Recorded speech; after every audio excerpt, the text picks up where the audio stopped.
But since it's here,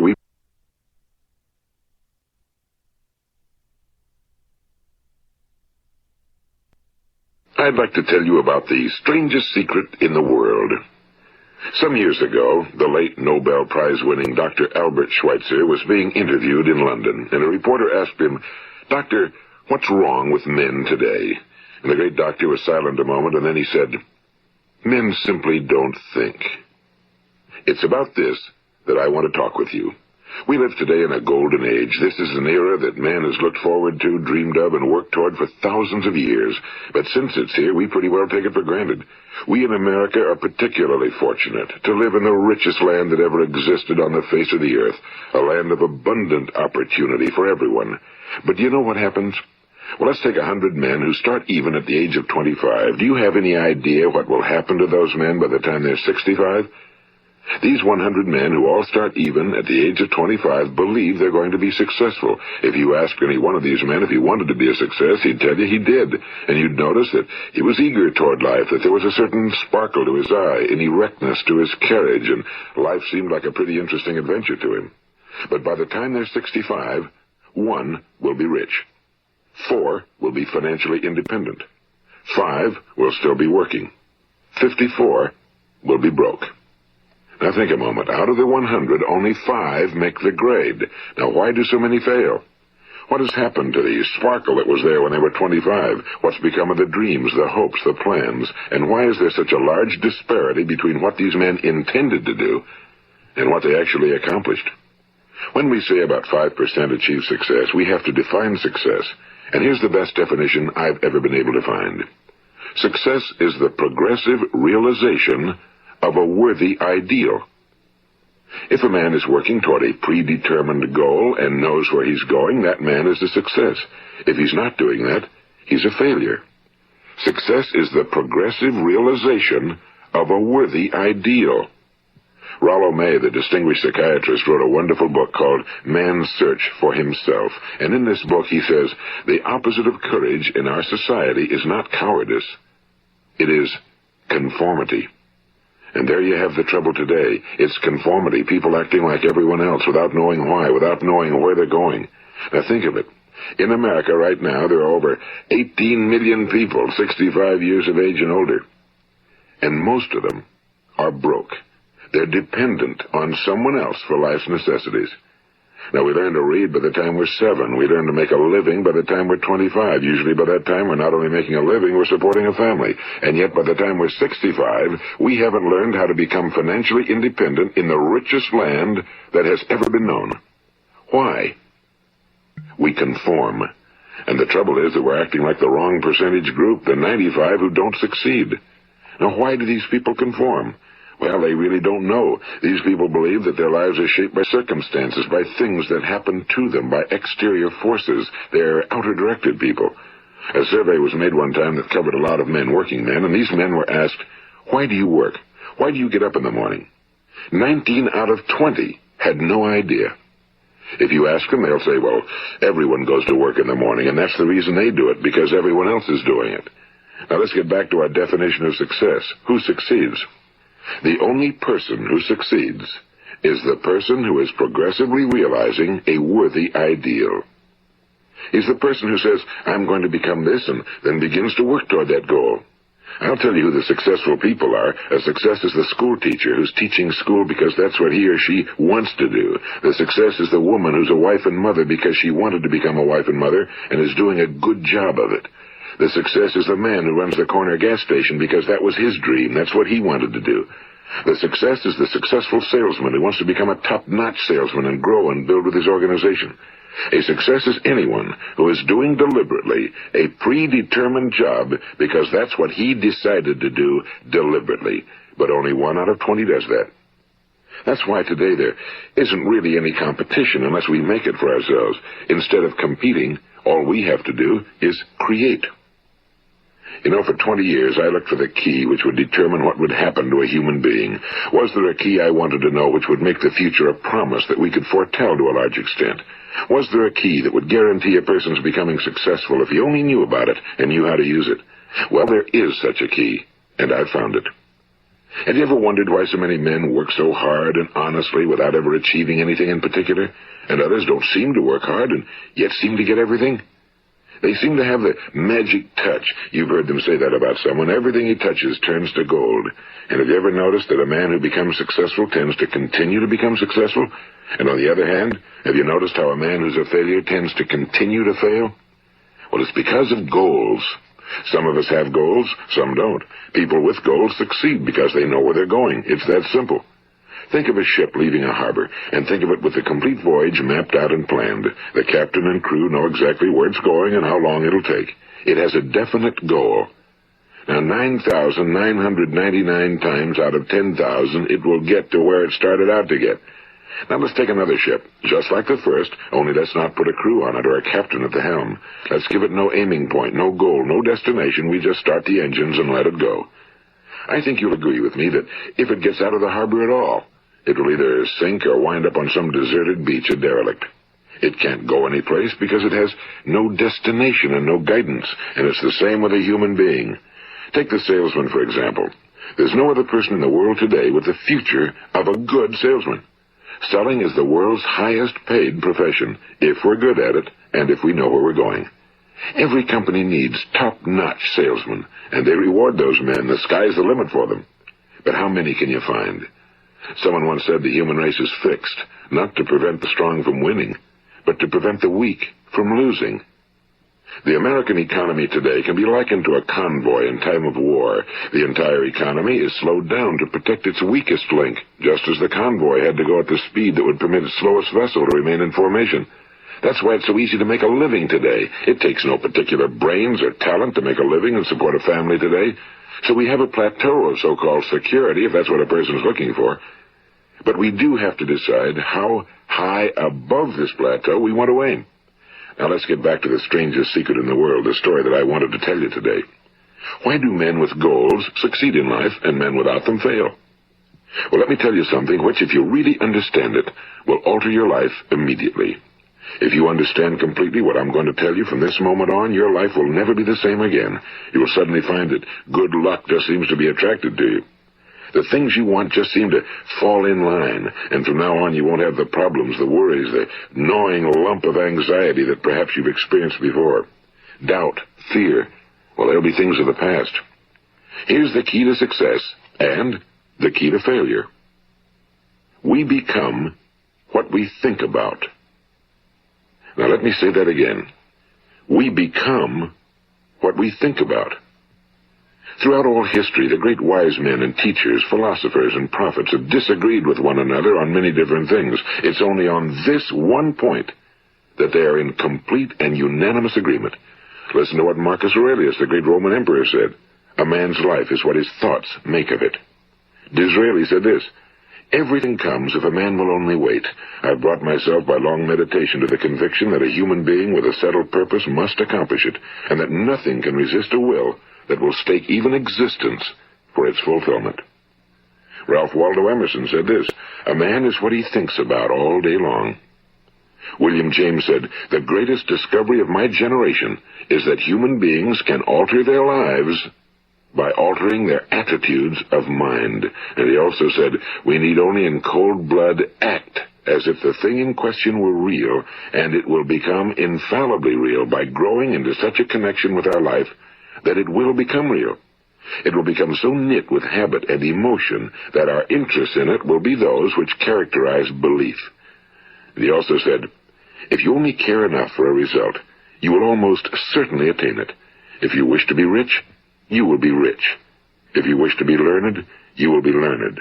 If you wish to be good, you will be good. Only you must then really wish these things and wish them exclusively, and not wish at the same time 100 other incompatible things just as strongly.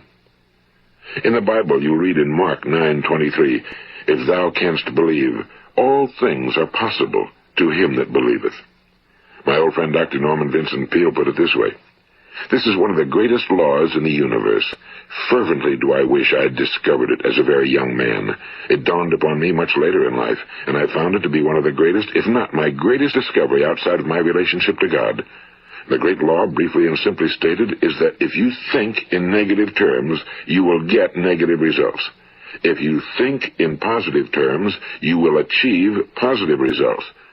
That is the simple fact, he went on to say, which is at the basis of an astonishing law of prosperity and success. In 3 words, believe and succeed. William Shakespeare put it this way: our doubts are traitors and make us lose the good we oft might win by fearing to attempt. George Bernard Shaw said, people are always blaming their circumstances for what they are. I don't believe in circumstances. The people who get on in this world are the people who get up and look for the circumstances they want, and if they can't find them, make them. Well, it's pretty apparent, isn't it? And every person who discovered this for a while believed that he was the first one to work it out. We become what we think about.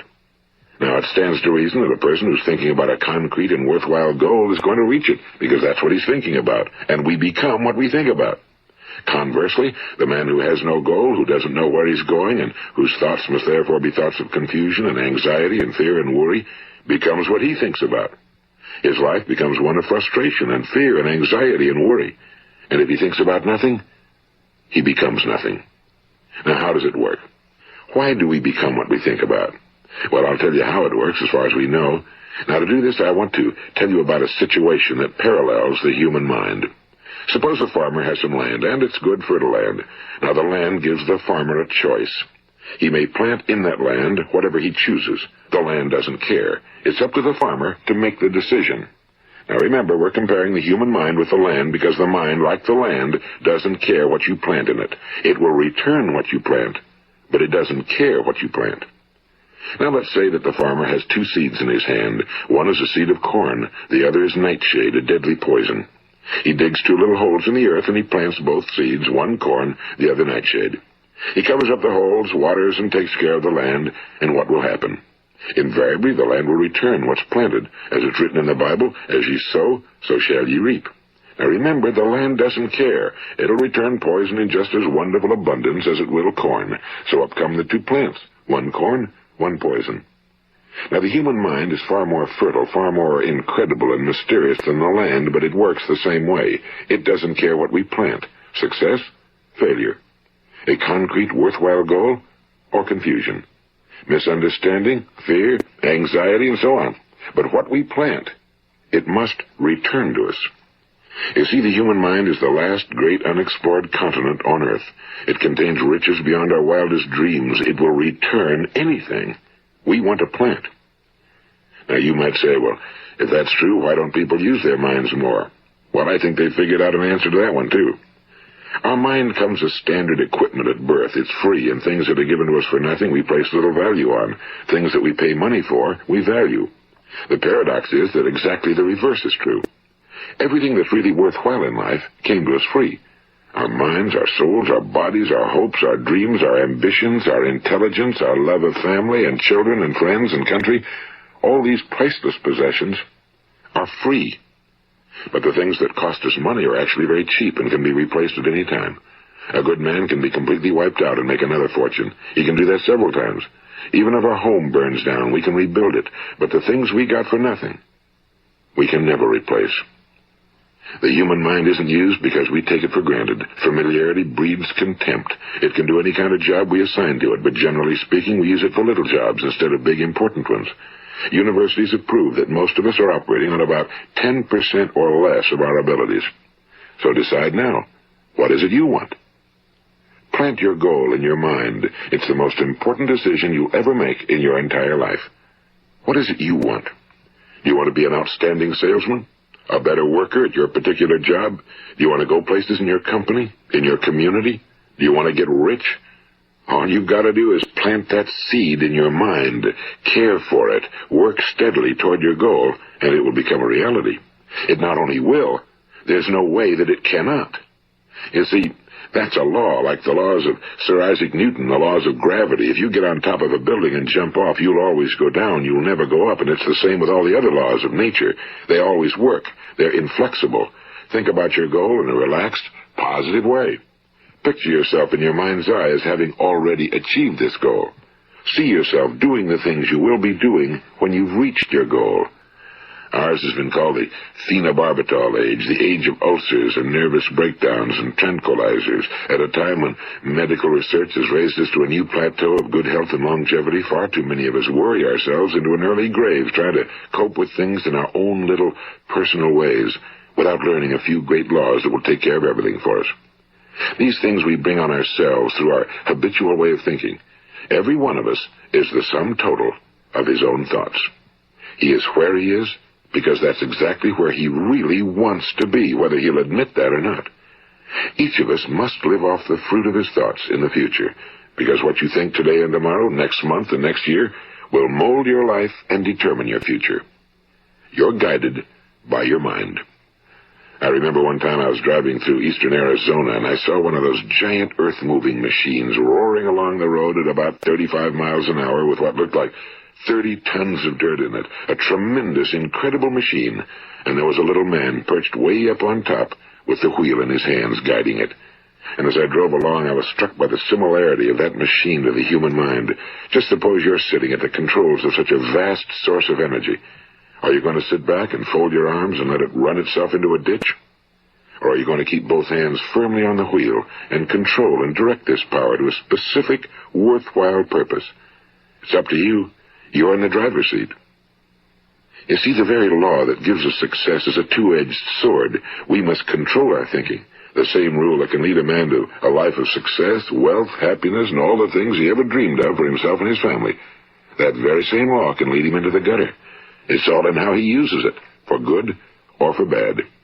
This is the strangest secret in the world.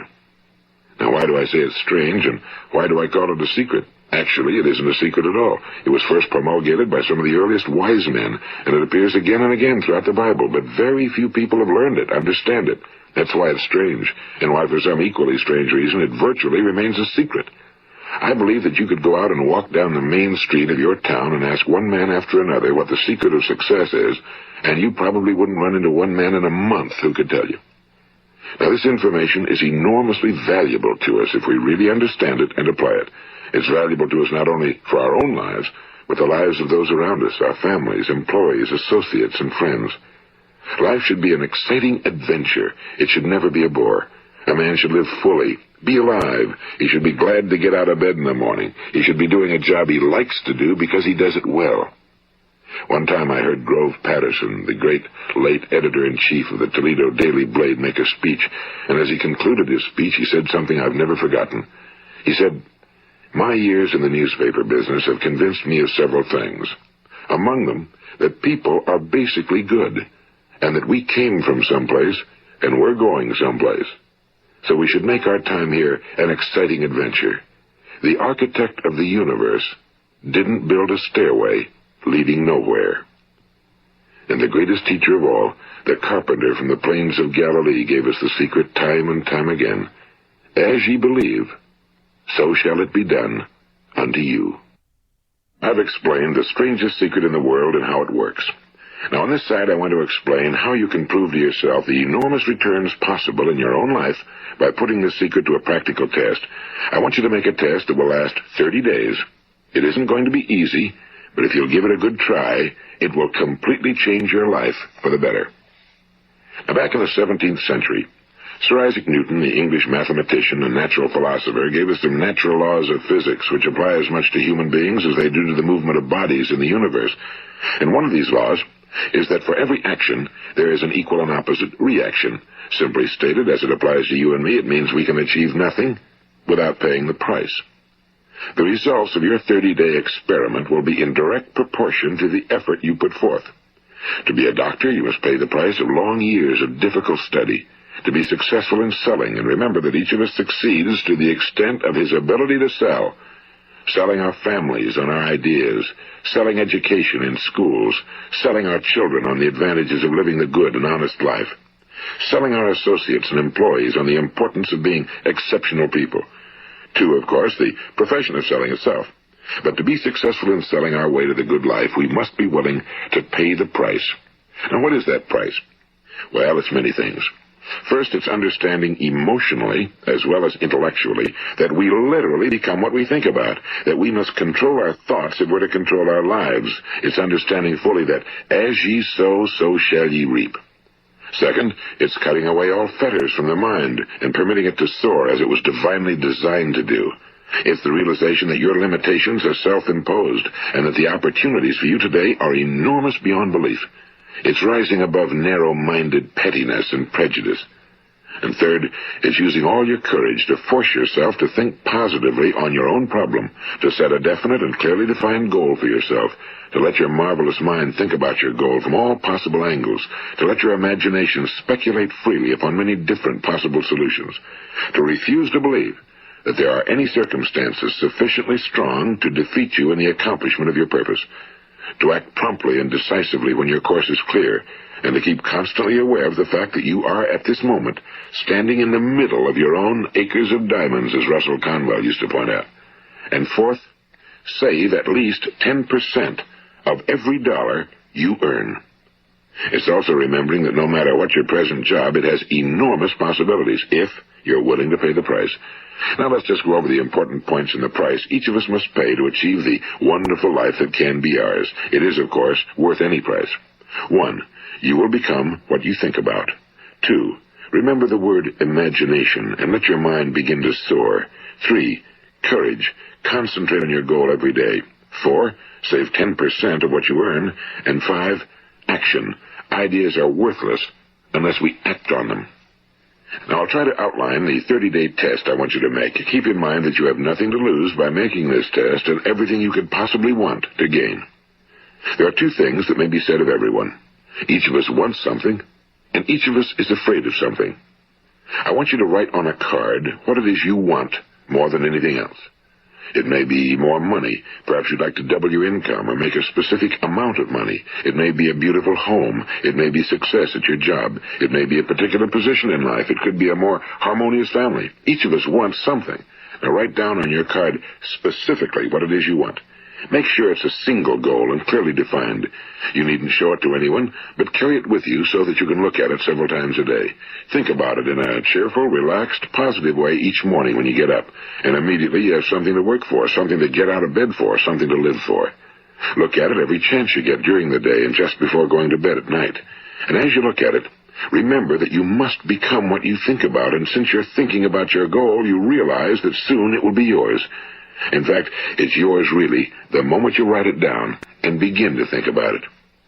Look at the abundance all around you as you go about your daily business. You have as much right to this abundance as any other living creature. It's yours for the asking. Now we come to the difficult part. Difficult because it means the formation of what is probably a brand new habit, and new habits are not easily formed. Once formed, however, it will follow you for the rest of your life. Stop thinking about what it is you fear. Each time a fearful or negative thought comes into your consciousness, replace it with a mental picture of your positive and worthwhile goal. And there will come times when you'll feel like giving up. It's easier for a human being to think negatively than positively. That's why only 5% are successful. You must begin now to place yourself in that group. For 30 days, you must take control of your mind. It will think about only what you permit it to think about. Each day for this 30-day test, do more than you have to do. In addition to maintaining a cheerful, positive outlook, give of yourself more than you've ever done before. Do this knowing that your returns in life must be in direct proportion to what you give. The moment you decide on a goal to work toward, you're immediately a successful person. You are then in that rare and successful category of people who know where they're going. Out of every 100 people, you belong to the top 5. Don't concern yourself too much with how you're going to achieve your goal. Leave that completely to a power greater than yourself. All you have to do is know where you're going. The answers will come to you of their own accord and at the right time. Remember these words from the Sermon on the Mount, and remember them well. Keep them constantly before you this month of your test. Ask, and it shall be given you. Seek, and ye shall find. Knock, and it shall be opened unto you. For every one that asketh receiveth, and he that seeketh findeth, and to him that knocketh it shall be opened. It's as marvelous and as simple as that. In fact, it's so simple that in our seemingly complicated world, it's difficult for an adult to understand that all he needs is a purpose and faith. For 30 days, Do your very best. If you're a salesman, go at it as you've never done before, not in a hectic fashion, but with the calm, cheerful assurance that time well spent will give you the abundance in return you deserve and want. If you're a homemaker, devote your 30-day test to completely giving of yourself without thinking about receiving anything in return, and you'll be amazed at the difference it makes in your life. No matter what your job, do it as you've never done it before for 30 days. And if you've kept your goal before you every day, you'll wonder and marvel at this new life you've found. Dorothea Brand, the outstanding editor and writer, discovered it for herself and tells about it in her fine book, Wake Up and Live. Her entire philosophy is reduced to the words, act as though it were impossible to fail. She made her own test with sincerity and faith, and her entire life was changed to one of overwhelming success. Now, you make your test for 30 full days. Don't start your test until you've made up your mind to stick with it. You see, by being persistent, you're demonstrating faith. Persistence is simply another word for faith. If you didn't have faith, you'd never persist. If you should fail during your first 30 days, by that I mean suddenly find yourself overwhelmed by negative thoughts, you've got to start over again from that point and go 30 more days. Gradually, your new habit will form until you find yourself one of that wonderful minority to whom virtually nothing is impossible. And don't forget the card. It's vitally important as you begin this new way of living. On one side of the card, write your goal, whatever it may be. On the other side, write the words we've quoted from the Sermon on the Mount. Ask, and it shall be given you. Seek, and ye shall find. Knock, and it shall be opened unto you. Nothing great was ever accomplished without inspiration. See that during these crucial first 30 days, your own inspiration is kept at a peak. And above all, don't worry. Worry brings fear, and fear is crippling. The only thing that can cause you to worry during your test is trying to do it all yourself. Know that all you have to do is hold your goal before you. Everything else will take care of itself. Remember also to keep calm and cheerful. Don't let petty things annoy you and get you off course. Now, since making this test is difficult, some will say, why should I bother? Well, look at the alternative. No one wants to be a failure. No one really wants to be a mediocre individual. No one wants a life constantly filled with worry and fear and frustration. Therefore, remember that you must reap that which you sow. If you sow negative thoughts, your life will be filled with negative things. If you sow positive thoughts, your life will be cheerful, successful, and positive. Now, gradually, you will have a tendency to forget what you've heard on this recording. Play it often. Keep reminding yourself of what you must do to form this new habit. Gather your whole family around at regular intervals and listen to what's been said here. You know, most men will tell you that they want to make money without understanding the law. The only people who make money work in a mint. The rest of us must earn money. This is what causes those who keep looking for something for nothing or a free ride to fail in life. The only way to earn money is by providing people with services or products which are needed and useful. We exchange our time and our product or service for the other man's money. Therefore, the law is that our financial return will be in direct proportion to our service. Now, success is not the result of making money. Making money is the result of success, and success is in direct proportion to our service. Most people have this law backwards. They believe that you're successful if you earn a lot of money. The truth is that you can only earn money after you're successful. It's like the story of the man who sat in front of the stove and said to it, "Give me heat, and then I'll add the wood." How many men and women do you know, or do you suppose there are today, who take the same attitude toward life? There are millions. We've got to put the fuel in before we can expect heat.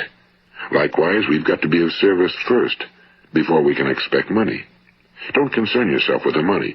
Be of service, build, work, dream, create. Do this, and you'll find there's no limit to the prosperity and abundance that will come to you.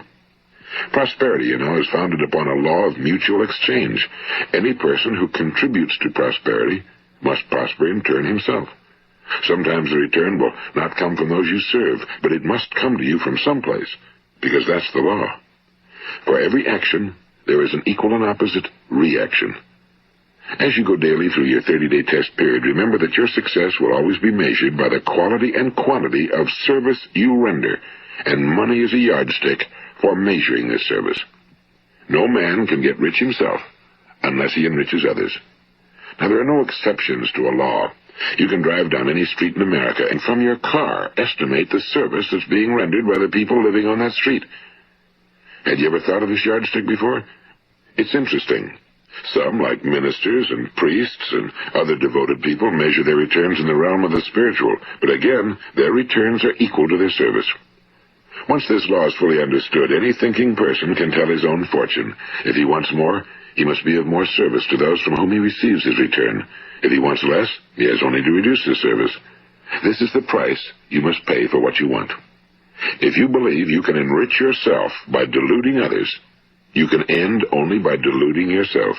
It may take some time, but just as surely as you breathe, you'll get back what you put out. Don't ever make the mistake of thinking you can avert this. It's impossible. The prisons and the streets where the lonely walk are filled with people who tried to make new laws just for themselves. We may avoid the laws of man for a while, but there are greater laws that cannot be broken. An outstanding medical doctor recently pointed out 6 steps that will help you realize success. 1. Set yourself a definite goal. 2. Quit running yourself down. 3. Stop thinking of all the reasons why you cannot be successful and instead think of all the reasons why you can. 4. Trace your attitudes back through your childhood and try to discover where you first got the idea you couldn't be successful, if that's the way you've been thinking. 5. Change the image you have of yourself by writing out a description of the person you would like to be. And 6. Act the part of the successful person you have decided to become. The doctor who wrote those words is a noted West Coast psychiatrist, Dr. David Harold Fink. Do what the experts since the dawn of recorded history have told you must do. Pay the price by becoming the person you want to become. It's not nearly as difficult as living unsuccessfully. Make your 30-day test, then repeat it again, and each time it will become more a part of you until you'll wonder how you could ever have lived any other way. Live this new way, and the floodgates of abundance will open and pour over you more riches than you may have dreamed existed. Money? Yes, lots of it. But what's more important, you'll have peace. You'll be in that wonderful minority who lead calm, cheerful, successful lives. Start today. You have nothing to lose, but you have a whole life to win. This is Earl Nightingale, and thank you.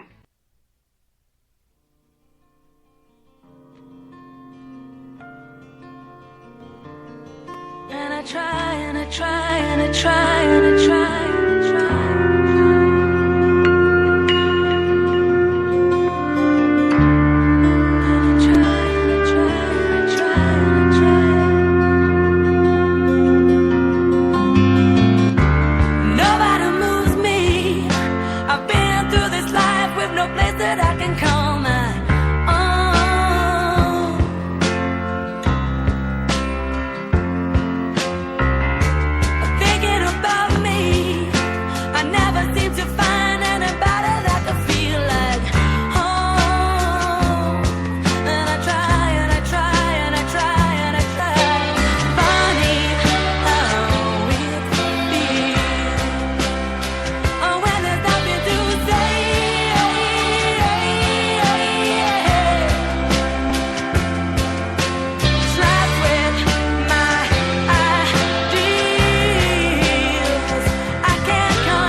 eyes are charcoal gray.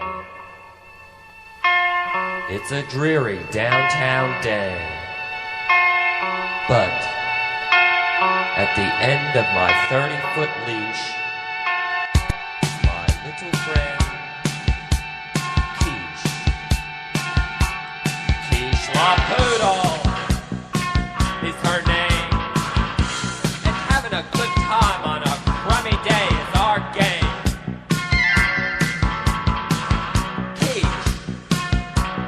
Quiche Lorraine.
Anybody seen a dog dyed dark green, about 2 inches tall, with a strawberry blonde fall, sunglasses and a bonnet, and designer jeans with appliques on it? The dog that brought me so much joy, left me wallowing in pain. Quiche Lorraine.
free, but you can give them to the birds and the bees. I want money.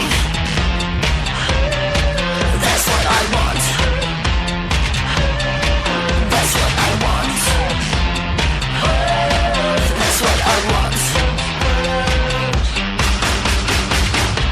Your love gives me such a thrill, but your love won't pay my bills. I want money. That's what I want. That's what I want. That's what I want.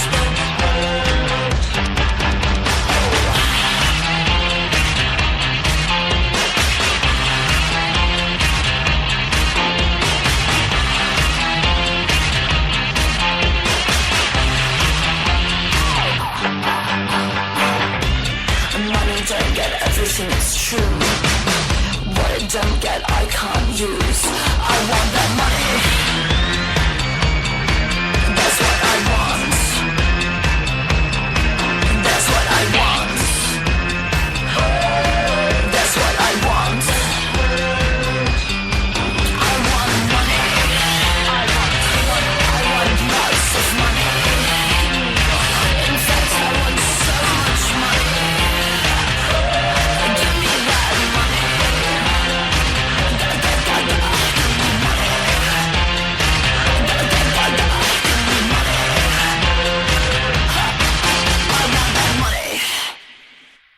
Now, I'm gonna close the show this evening with my Dr. Phil story.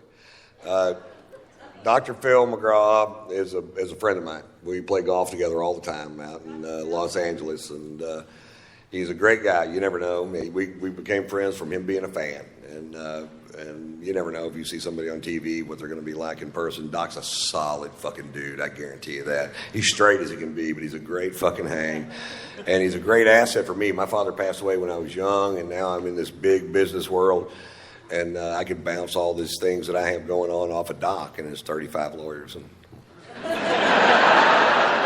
that's a big deal for me. And I'm a really good friends with his son, Jay McGraw. But anyway, the other day I was talking to my son about self-esteem, and a few days later I was playing golf with Doc, and I said, Doc, if you were going to tell somebody one thing to do to make themselves feel better about who they are, what would it be? And he said, finish the things you start. And I said, well, that's brilliant. And I went home, and there was a half a bottle of scotch sitting on the counter.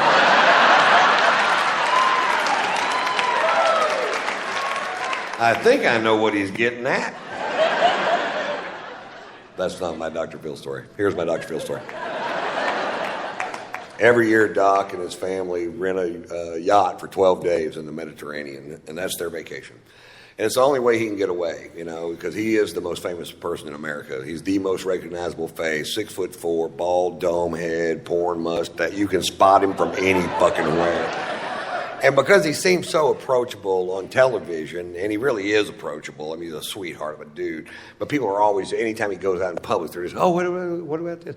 And that's fine at first, but eventually it will eat the skin off your fucking bones if you can't walk out of your house without somebody going, hey, my brother-in-law's all fucked up in the head, and I was wondering if you could just sit out for just a second. Come back here, asshole! And that's exactly how it happens. I've seen it, and so that's what they do. Well, this summer, my wife and I went on vacation to France and Monaco, and I need a break too. Sometimes I do 140 cities a year. I do more dates than any other comic, more cities than any other comic working the day because I just love fucking doing it. And 20 minutes from now, nobody's going to give a fuck about what I have to say. So. While they do, I believe I'll do a lot of shows. Hey. So we're in France and Monaco and having a great time, man. We're just I'm really in love with my wife. She's so talented. We have a fun life together, and we're there. And then one day the phone rings and it's Doc, and he goes, "Aren't you guys in Monaco?" And I said, "Yeah." He goes, "We're going to be in Monaco tomorrow. Why don't you come party on the yacht?" And I said, fuck yeah.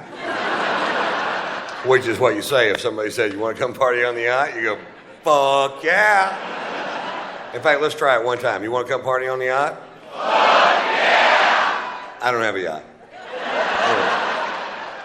So I was like, yeah, fuck, this is great, man. We're excited. We were down there. We were staying at the Fairmont Hotel overlooking the little yacht harbor in Monaco. Very cool place. And we were down there looking at the yachts the day before, going, wouldn't it be cool if you knew somebody that had one of these things? You could just hop on it and fucking throw the fuck down. And it's everybody's yacht, man. This is yacht heaven. This is Steve Wynn's yacht, Prince Albert of Monaco's yacht. This is that Russian dude with the tiny giraffes.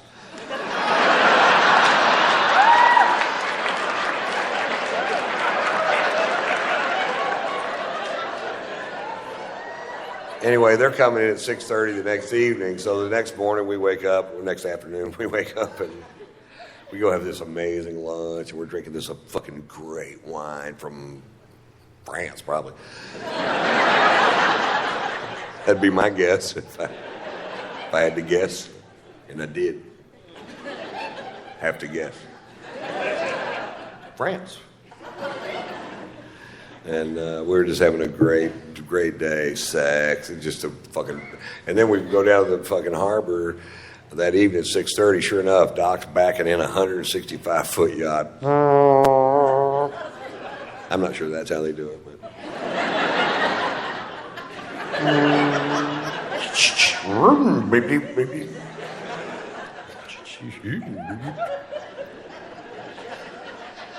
So the only way to get on the yacht is to walk on this gangplank to get on the yacht. And I'm walking on the gangplank going, nobody's stopping me. And we get on the yacht, and there's our friends from California halfway around the world. Are you fucking kidding me? How much fun are we having? I'm hugging everybody. There's a bunch of people on the yacht. Anytime I'm hugging you and I'm in a strange place, what I'm really doing is looking over your shoulder trying to find a bar. That's why I'm turning you.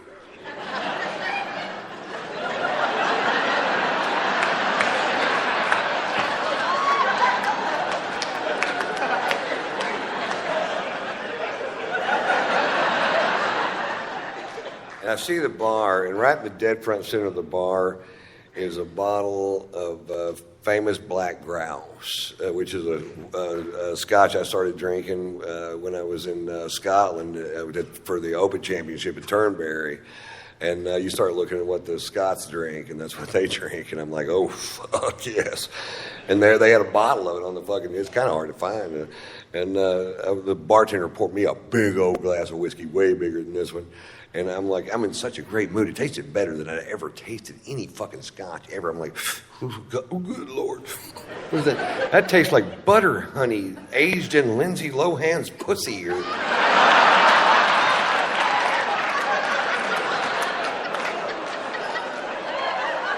It tasted so good, I decided to skip dinner and just have a couple more of them. I'm going to scare me up another one of these. That's one. How about one more? All right. I hadn't had a drink since lunch. I was fucking thirsty. I was going at it, you know. And Doc noticed I was really drinking hard, and he goes, boy, you're really drinking tonight, Ron. I said, yeah, Doc, some nights it just tastes like spring water. He goes, why don't you just drink spring water, Ron? I don't know. I'm not a fucking doctor.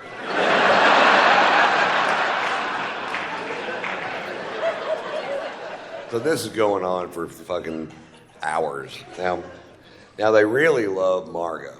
They really love my wife, Margot. Margot's sung on Dr. Phil's show a few times, and they go everywhere to see her.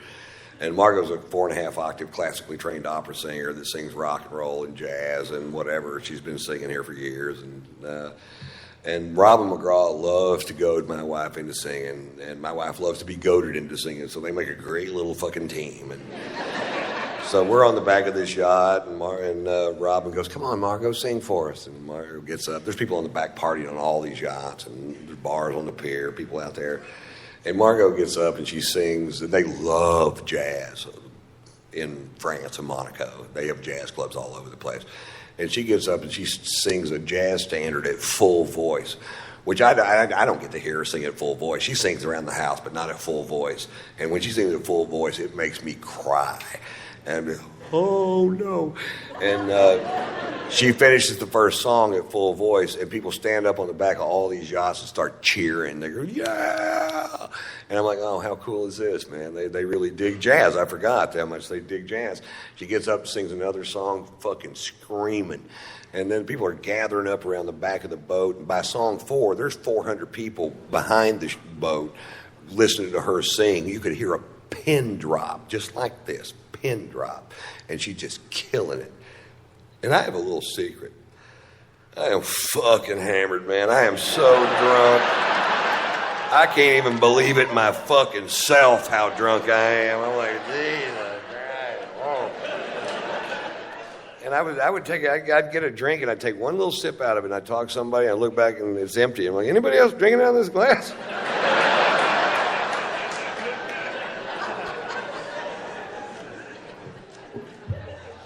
Miscalculation. Anyway, she does, I don't know, 7 or 8 songs, and she goes, okay, guys, that's enough. And she sits down, and Doc goes, well, Ron, you want to do something?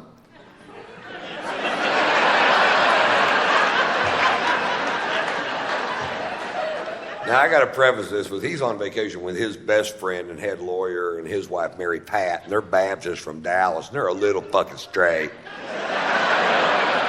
And they're about to find out my secret.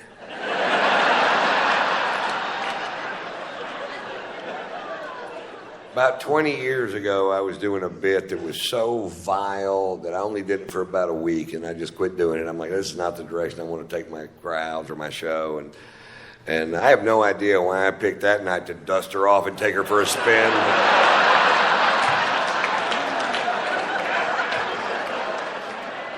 The other day I was tit fucking Mamie Eisenhower.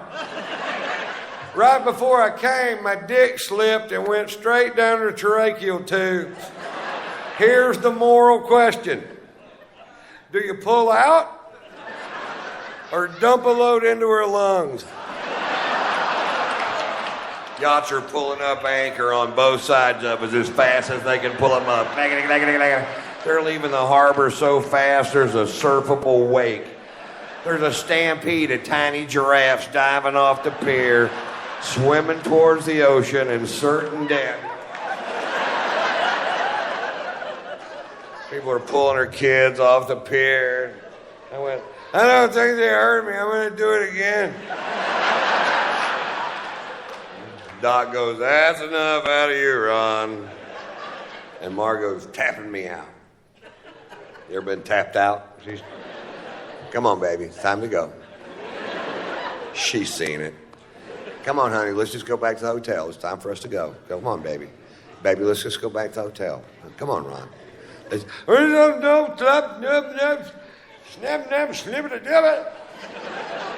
I speak fluent drunk. That means I don't know why you want to leave. I'm having a perfectly good time.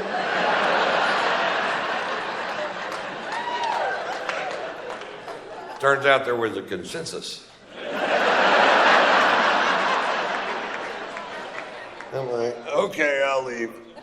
Now, the only way to get off the ship is to walk back off that gangplank, and at the end of the gangplank, there's an 18-inch drop-off, and my wife's in front of me, Margot's in front of me, and I get to the end of the gangplank. Doc goes, big step, Ron. I said, thanks, Doc, thinking I'd made a big step towards something. Fuck, I don't know. He's a big psychologist, not me.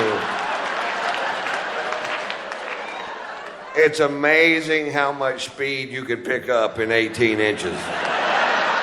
It's nothing like falling over on the same level that you're already on.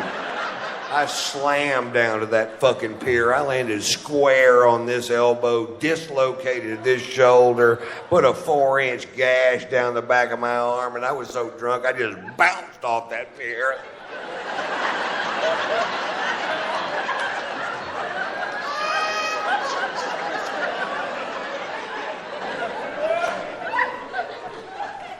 Fade to black.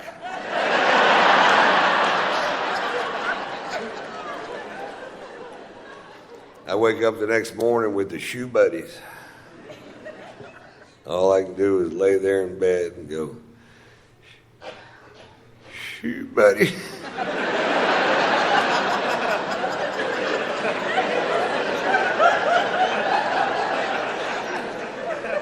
I can't move my shoulder. Shoot, buddy.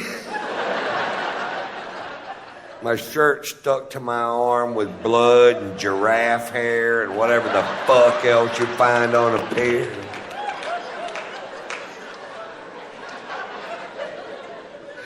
Shoot, buddy. I have a wet Jolly Rancher in my armpit. Sour apple. Had to cut it out with a pair of scissors. You almost can't eat them after that.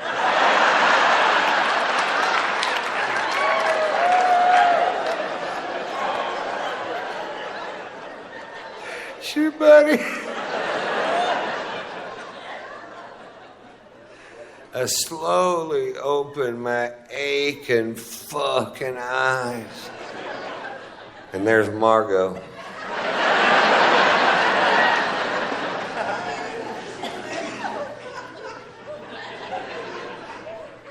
What happened?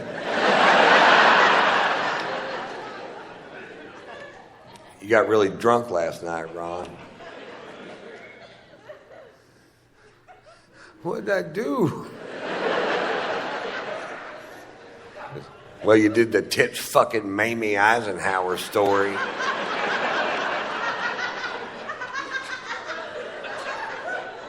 Did Mary Pat laugh?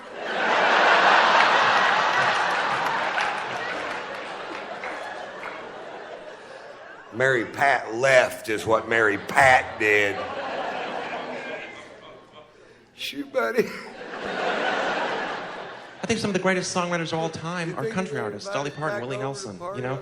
And if you're writing honestly, that is art, and I would never bash that. The problem is, with a lot of modern country music, what is called stadium country music, the sort of Keith Urban brand of country music, is that it is not honest. It is the exact opposite of honest. Where instead of people actually telling their stories, you got a bunch of millionaire metrosexuals who've never done a hard day's work in their lives, but they figured out the words and the phrases they can use to pander to their audience, and they list the same words and phrases off sort of Mad Lib style in every song, raking in millions of dollars from actual working class people. You know the words, you know the phrases like a dirt road, a cold beer, a blue jeans, a red pickup, a rural noun, a simple adjective. No shoes, no shirt, no shoes, you didn't hear that. Sort of a mental typo. I walk and talk like a field hand, but the boots I'm wearing cost $3,000.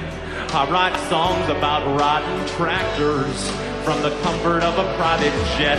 I could sing in Mandarin, you'd still know I'm pandering. Hunting deer, chasing trout, a Bud Light with the logo facing out. Hear that subtle mandolin? That's textbook pandering. I own a private ranch that I rarely use. I don't like dirt. One verse, one chorus in the bag. Now it's time to talk to the ladies. I'm hoping my southern charm offsets all these rapey vibes I'm putting out. Good girl in a straw hat with her arms out in a cornfield. That is a scarecrow. Thought it was a human woman. Sorry. A cold night, a cold beer, a cold jeans. Strike that last one. I'm wetting you, I hope you're feeling me. Subtextual. We go to bed, you doze off. So I take your country girl clothes off. I put my hands on your body. It feels like, hey, it's a fucking scarecrow again. Like Mikey Mandarin. Fuck your ears, I'm pandering. I write songs for the people who do jobs in the towns that I'd never move to. Legalize gerrymandering. Tolerate my pandering. You got a beautiful mouth, I got a beautiful... Y'all dumb motherfuckers want a key change. Thematically meandering and emphatically pandering. I got a tight grip on my demo's balls.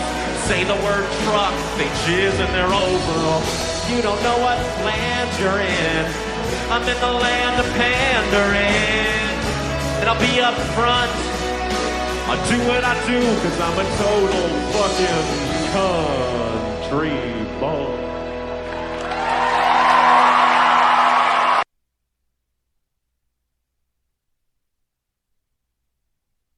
Oops, something caught me off guard. Sorry, I'm here. I was listening to that, but that cut off really quick. Sorry about that. I was just bored. I just got home a little while ago. I was bored. I went over to an attorney's house and did some work over there. And thank God he wasn't there because I don't like to work when he's there. Does that make sense? So while we were listening to that, I just painted my nails red, and I have no idea why I did that because I don't even like red nails. But I did. So we just need to get over it, okay? So I'm in the mood to laugh for some reason. I don't know why. I just think it's one of those things that we need to do sometime. I played some of my favorite music earlier, and if you missed it, well, that's just too bad. You should not have missed it. All right? So let's get back to where we were. I just sort of got lost in a minute, and I was just like, what am I doing? Yeah, there you go. So here we go with a little bit more laughing stuff here. Funny stuff. It's funny. Let's laugh. This is called Ecstasy at a Techno Club. I did ecstasy before. You ever do that? Like it's cool. You ever do that? It's fun. Did it in Miami. Boy, that was... I know, I went there. I was in between shows like 2 years ago. I was like, I'm going to go down to this techno club and by myself. You walk in there.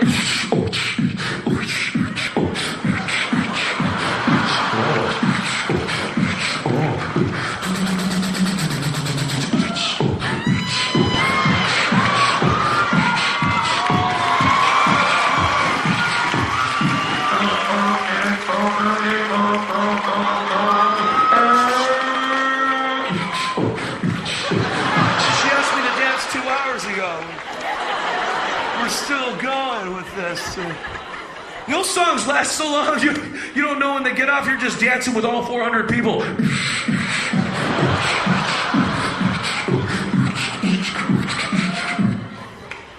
And everybody's high on drugs. I guess they're on E. They call it E in ecstasy. E. Are you Ian? Some beautiful girl. Are you Ian? Come here. I want to talk to you. Are you Ian? No, I'm Pablo. No, I'm serious. Yes, I'm Pablo. No, are you on ecstasy? Ecstasy, what does that do? It makes you horny. I'm like, shit, I'm on it right now. They must have slipped it in my drink when I was 12.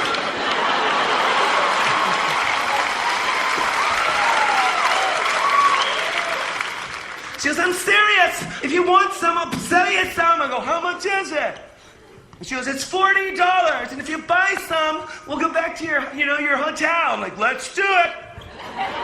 So I reach in my pocket, and to get the money, and I realize I'm doing a drug deal on the dance floor. I swear to God. I swear to God. And I go, man, you know what? The police could be out there. Like undercover police. So I had to make it look like a dance.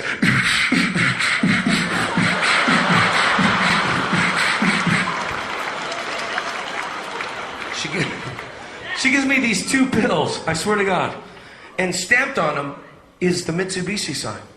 Yeah, I guess they stamped the drugs with Superman or Mitsubishi. And I'm like, Mitsubishi makes this? No wonder they sell a lot of cars. So I figured Mitsubishi really did this. Wouldn't that be cool? That'd be great if they really did, though.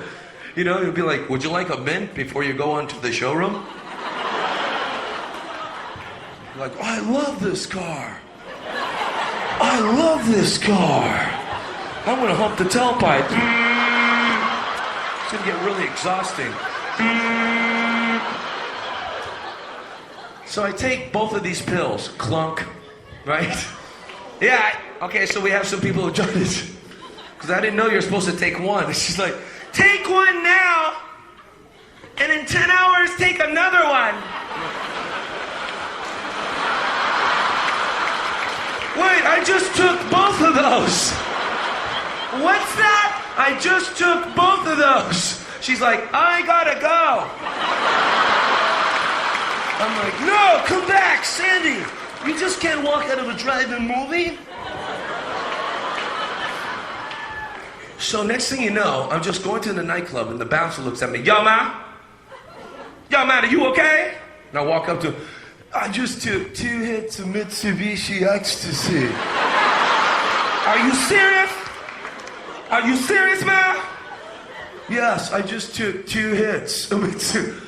I'm over here, man. Yes. I took 2 hits of Mitsubishi Ecstasy. Oh, man. What's gonna happen? You either gonna go to jail or you gonna die. But the good news is, you're gonna feel really good.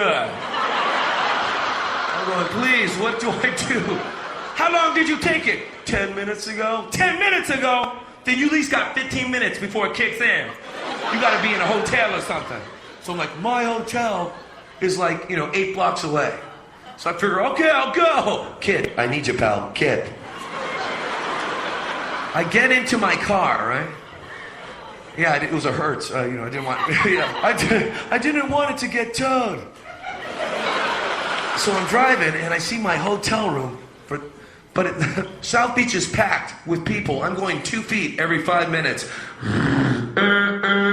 Get the hell out of the way before I have sex with all you guys in a conga line.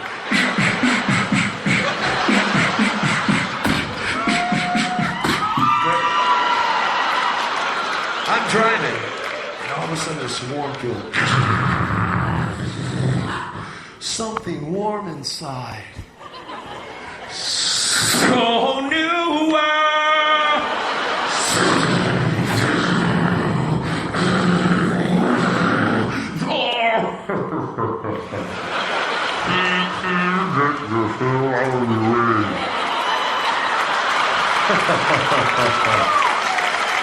We'll kill the unicorn tonight.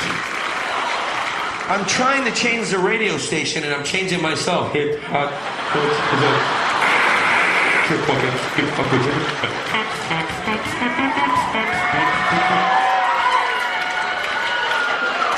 is like the most craziest.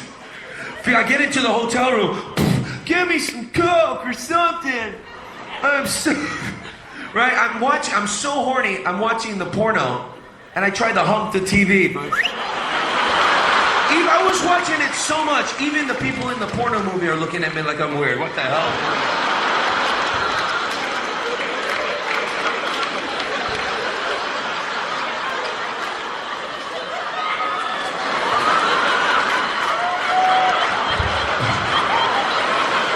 If you're on 2 hits of Mitsubishi Ecstasy, the feeling is like having an orgasm every 2 seconds for 6 hours.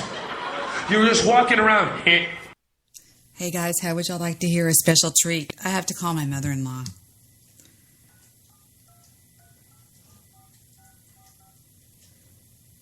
You can see what I mean about how she is. She's pretty rigid. First time I've called her, I think, since Christmas. Hello. Mamacita, ¿qué pasó? Hi. Hi. ¿Cómo te llama? I mean, not ¿cómo te llama?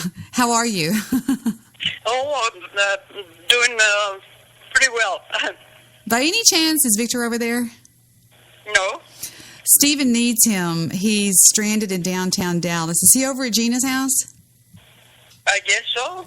Yeah, his telephone is turned off, I guess. Well, rats. Okay, is Gina home? Do you know if Gina's there? No, she said we're going somewhere. Okay. All right. Are you doing okay? Yeah, pretty good. Okay, that's good. Yeah, so what do you mean stranded? His truck, something happened with his truck or something, and I need to go find him, so, yeah. Okay, yes, ma'am?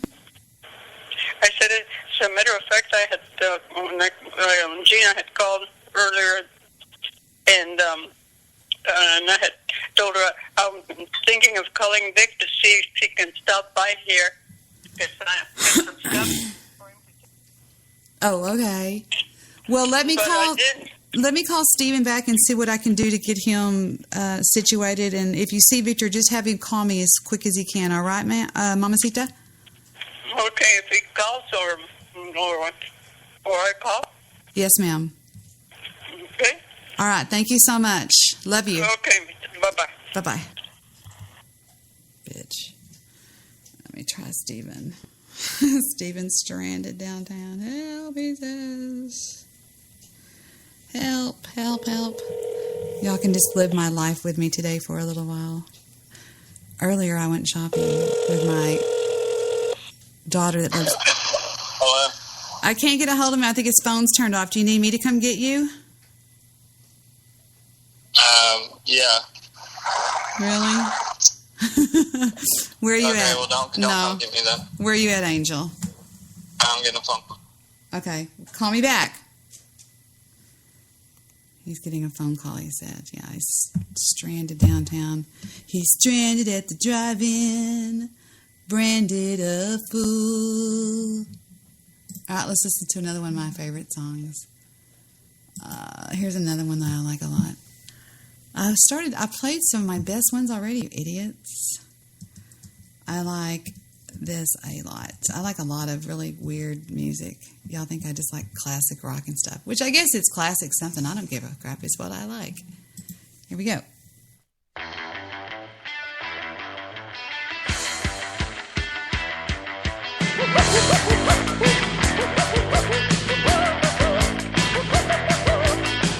You're living in your own private Idaho.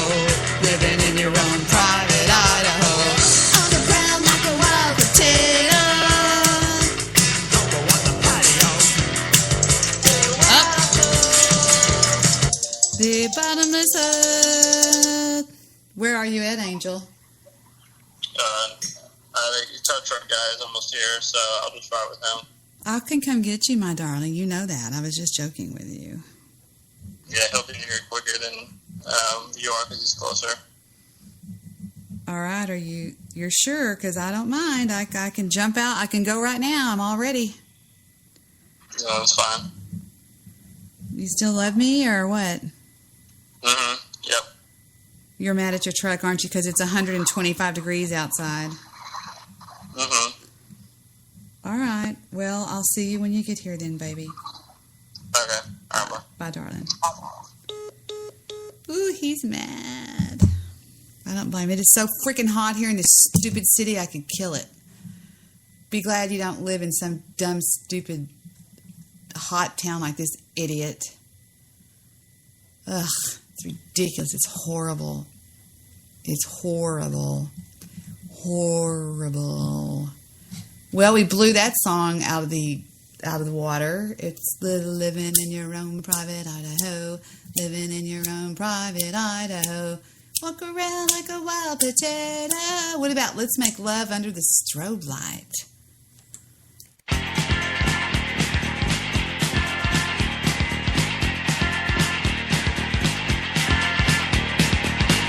Where's my telephone?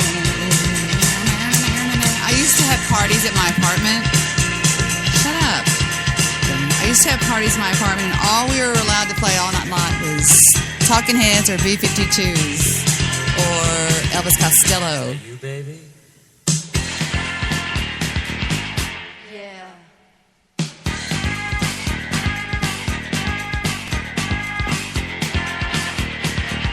Got something to tell you.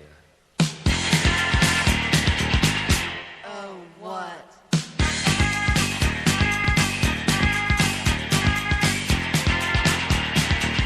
I wanna See you tonight. I want you to walk in the door.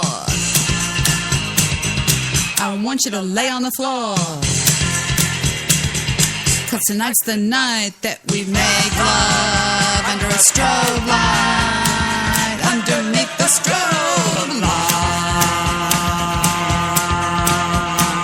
Wanna make love to you under a strobe light. I wanna make love to you under a strobe light. I wish I didn't know I was really this freaking weird. I really am. I'm kind of a weird person. I'm not as conservative as I seem when I'm on my show. I'm a little eclectic.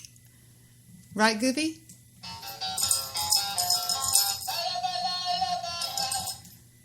That's all you ever say. I don't get it. Hello, precious loves. I have approximately 360 pounds worth of dogs sitting in here with me. They're laying down in the cool, air-conditioned room that we're in. You could hang meat in this house. It's so freaking cold. Yeah, there you go. So what are you going to do? Make like under the strobe light. I want you to lay on the floor. Baby, when I kiss you. Okay, here we go. Back to making love under the strobe light.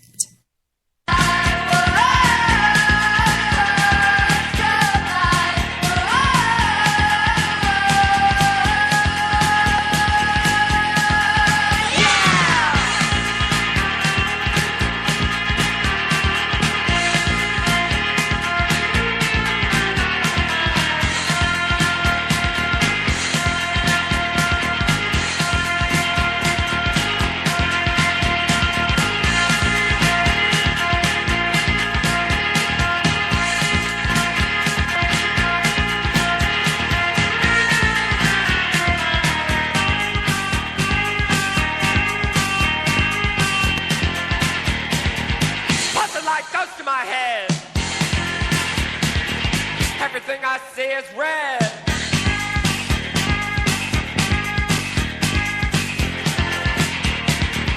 Baby, when I kiss your hair, I feel electricity in the air.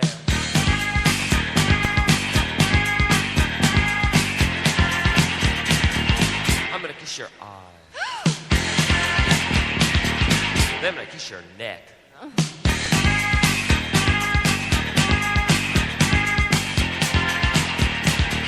Then I'm gonna kiss your tummy. Ooh. Then I'm gonna kiss your pineapple. Tonight's the night for love under the light.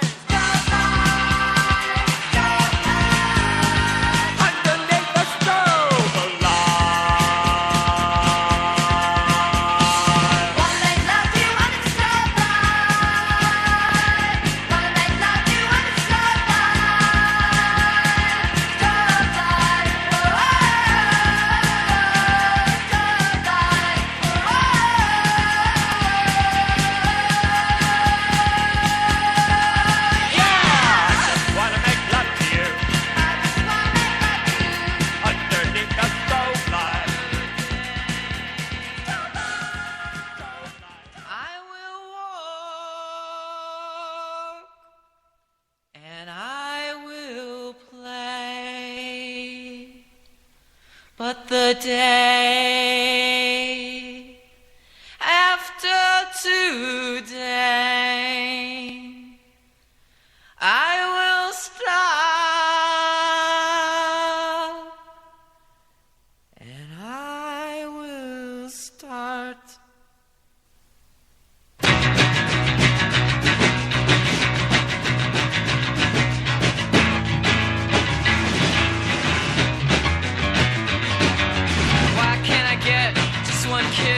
Why can't I get just one kiss?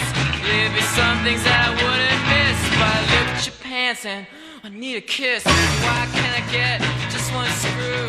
Why can't I get just one screw? Believe me, I know what to do, but something won't let me make love to you.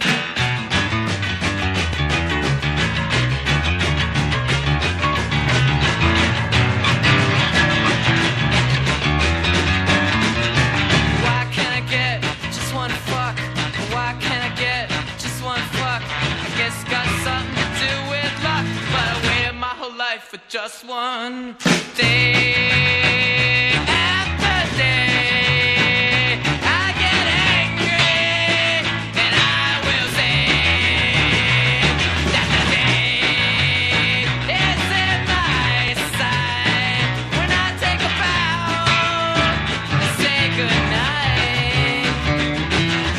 Oh my mama, oh my mom, have you kept your eye on your son? I know you've had problems, you're not the only one. When your sugar left you on the run. So oh my mama, oh my mom, take a look now, look what your boy has done. He's walking around like he's number one. So he went downtown and he got all my guns. Don't shoot that thing at me. Don't shoot that thing at me. You know you got my sympathy, but don't shoot that thing at me.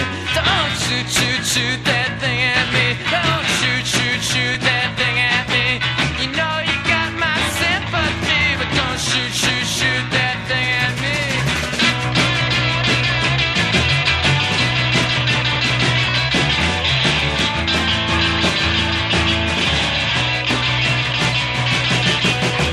Down kitchen at the top of the stairs. Can I mix in with your affairs? Share a smoke, make a joke, grasp and reach for a leg of hope. Words to memorize, words hypnotize, words make my mouth exercise. Words all fail the magic prize. Nothing I can say when I'm in your thighs. Oh my mother, I would love to love you, lover. City's restless, it's ready to pounce. Go in your bedroom, ounce for ounce. And oh my mother, I would love to love you, lover. City's restless, it's ready to pounce. Go here in your bedroom, ounce for ounce. And I've given you decision to make, things to lose, things to take. Just she's about ready to cut it up. She said, wait a minute, honey, I'm gonna add it up. I'm gonna add it up, add it up, add it up, add it up, add it up. Said you gotta add it up, add it up, day after day. I get angry and I will say that the day is in my sight. When I take a bow and say goodnight.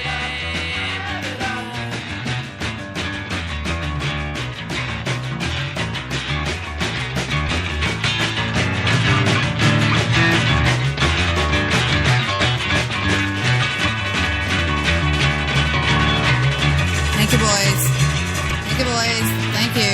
Just take it down. Take it down. That's enough. The Violent Femmes, everybody. Hillary Clinton is comparing herself to Wonder Woman. Hillary Clinton has mastered the art of capitalizing on other people's achievements and popular social trends in an attempt to keep herself relevant. On Tuesday, she was glomming on to Wonder Woman. In a surprise video this morning in honor of Elizabeth Banks, a Clinton backer, activist, and producer, that was shown at the Women's Film Crystal Lucy Awards in Beverly Hills, Clinton spent most of her 95-second message likening herself to Wonder Woman superhero taking the box office by storm. I kid you not. Clinton thanked women in film for supporting women in the industry and then quickly shifted the focus to herself. Now, I haven't seen Wonder Woman yet, but I'm going to, in part because it's directed by the famous... Sorry, I had to sneeze.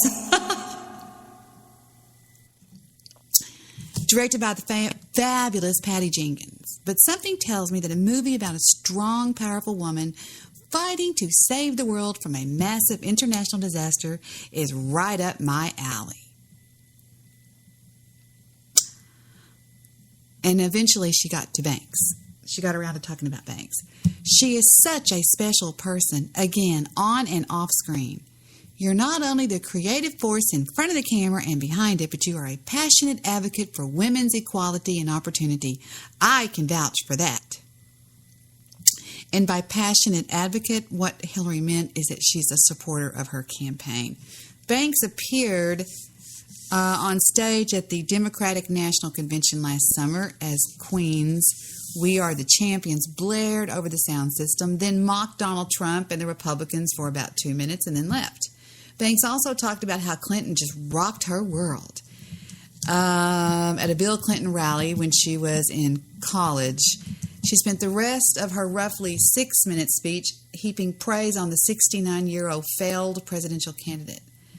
A smart, committed, successful woman, Banks said, and not for her own benefit, but for a fighter for women and children, cops and first responders, healthcare and girls around the world. That's our Hillary. I'm so grateful for your support, said Hillary Clinton, and your sense of humor. I can't think of a more fitting person to receive this distinguished award.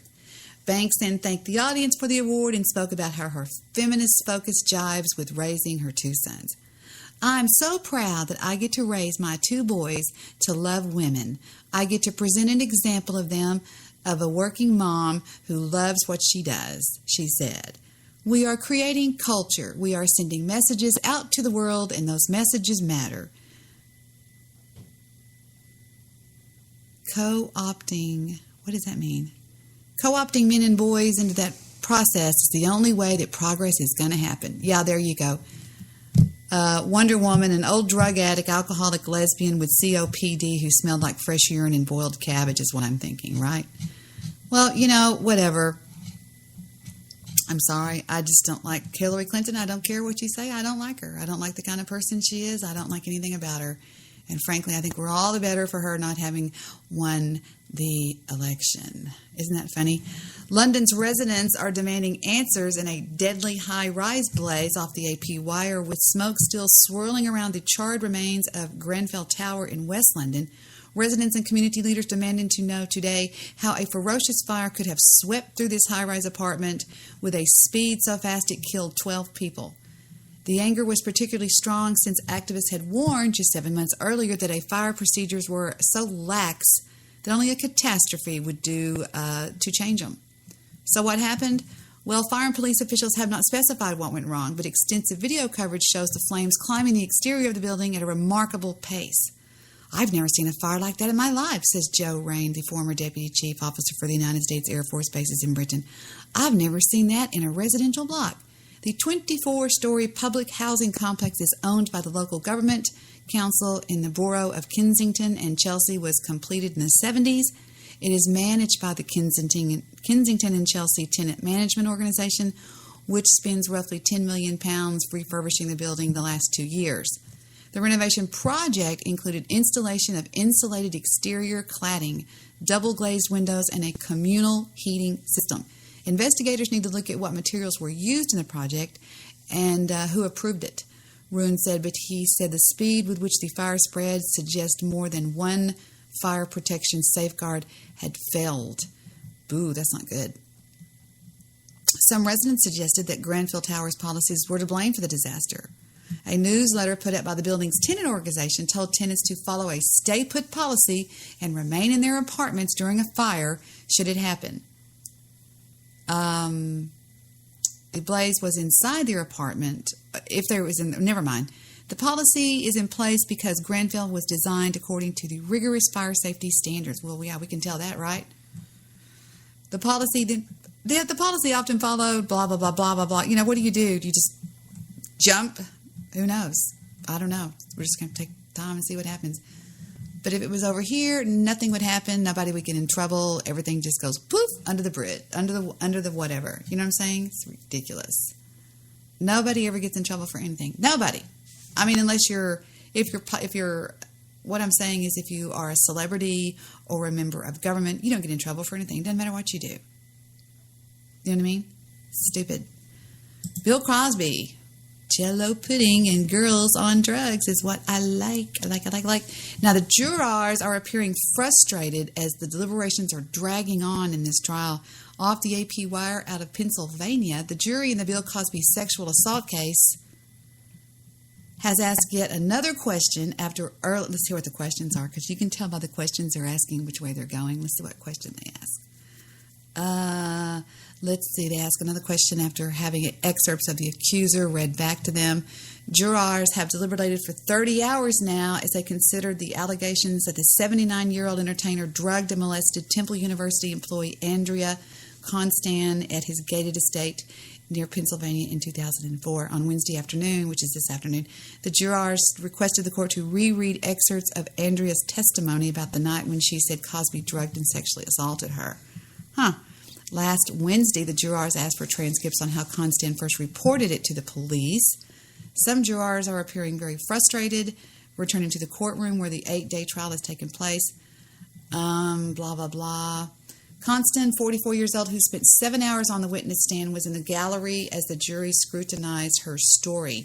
She testified that Cosby gave her pills that left her woozy, helped her onto a couch, and then violated her while she passed out, unable to say no to fight his advances. Cosby said he gave Constan 3 half tablets of Benadryl, an over-the-counter cold and allergy medicine to help her relax. His lawyer maintains that Constan was a willing sexual partner. You know, here's the thing. If anybody says I wasn't a willing sexual partner, then they were not a willing sexual partner. He'll get off. I'm sure he will. He's too old and he's too black. I mean, I'm just telling you the truth.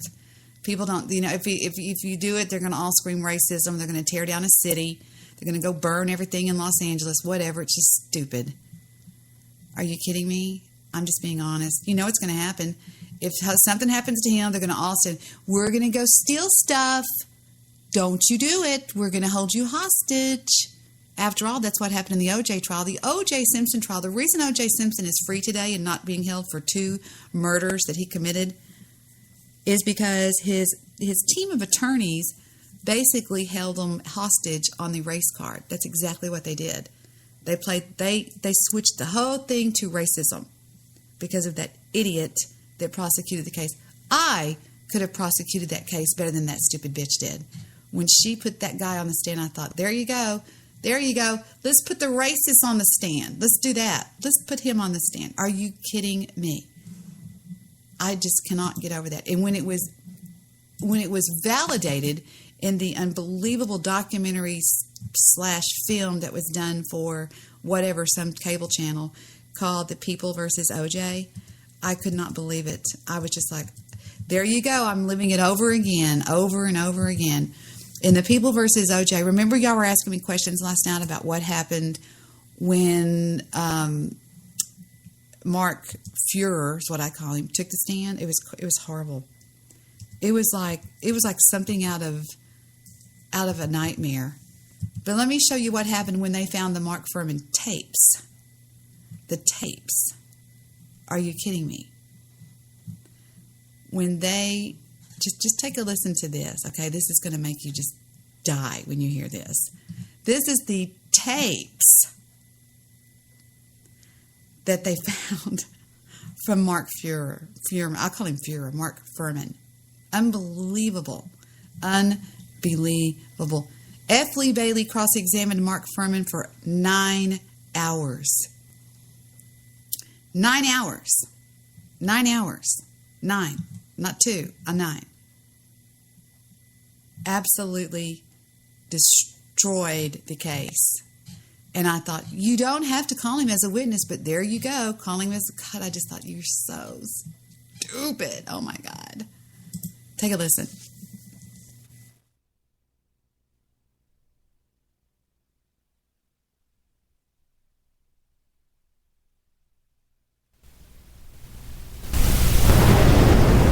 What did you see when you first arrived at Bundy? From the approach, we could see the female victim, and there was a great deal of blood in the cracks of the tiled walkway. Officer Risky used his flashlight to point out several items. And what did he point out to you, sir? Well, the male victim, for one, and an area where he said there was a knit cap and also a glove. We entered the scene from the rear, as there was so much blood. Not disturbing the evidence was paramount. It's a very careful process, isn't it? Dealing with a scene like this. Yes, it is, very. It's methodical and deliberate.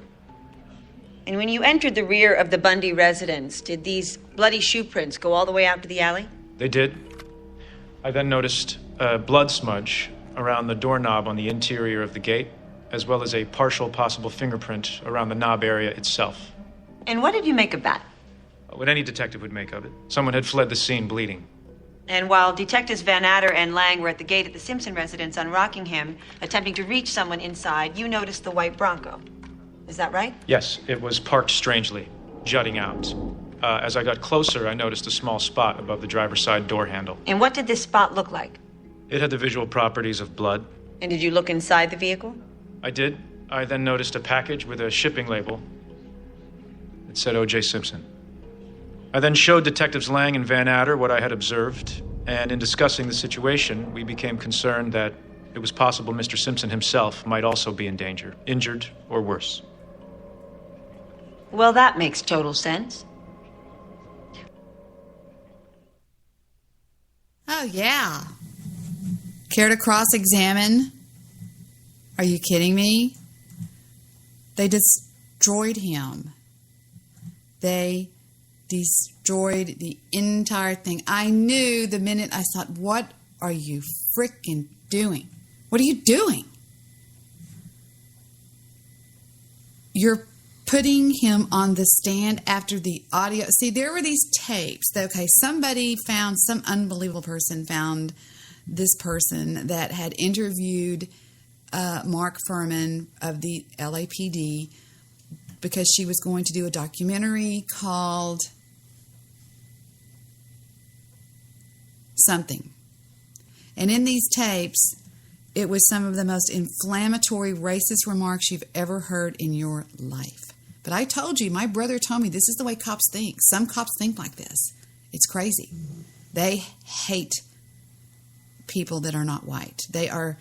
Some cops, and when you get on the cop shop, you either go one way or the other. You either go to the rogue side, the guys that are bad, and this guy that just happened to fly into this little thing was one of the rogue guys and blew the entire case. Here's a little tiny bit of testimony, excuse me, when F. Lee Bailey got a hold of Mark Furman. All right, it's cut down. Listen to this. This is the real trial. All right, right at the top, please. Begin, dear Mr. Cochran.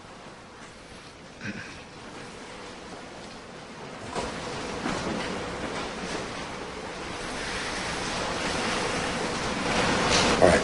My understanding is, Detective Furman, you have never held in your hand a piece of paper on which these words are written. You've only discussed it. That's correct.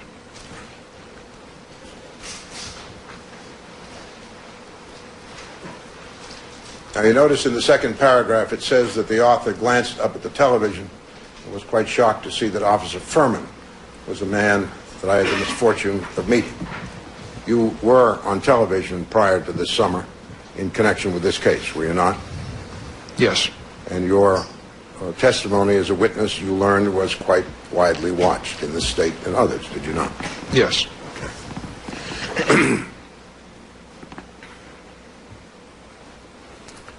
You notice that the author says that she has left a message on Mr. Cochran's answering service.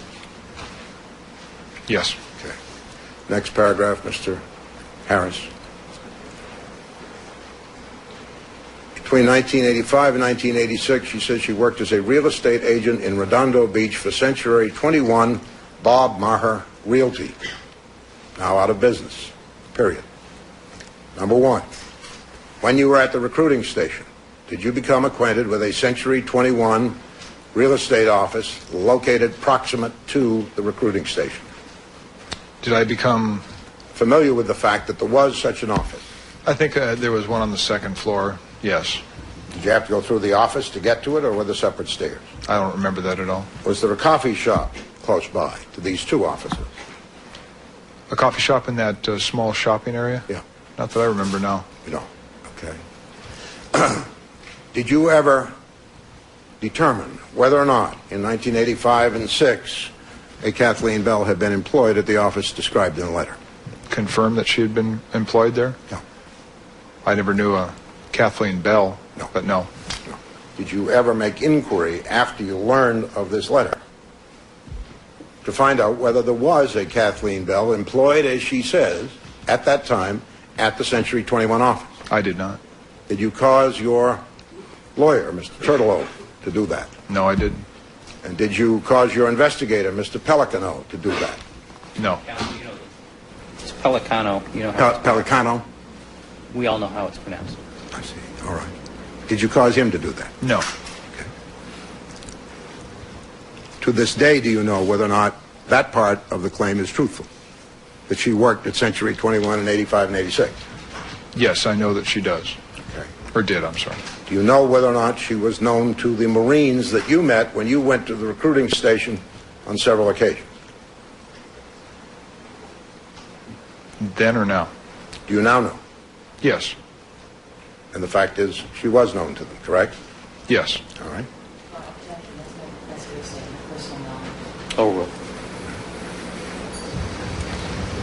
And you say that on one occasion, a woman whose description you cannot dredge up in any detail may have been in the office, and you're unable to say whether or not that was or was not Kathleen Bell. Is that correct? That's correct. All right, next paragraph.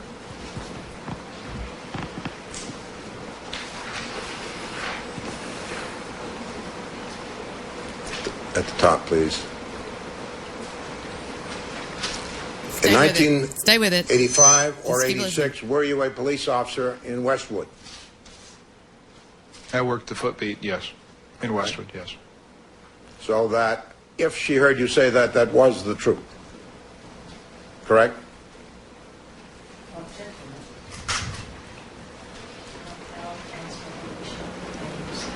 Speculation sustained.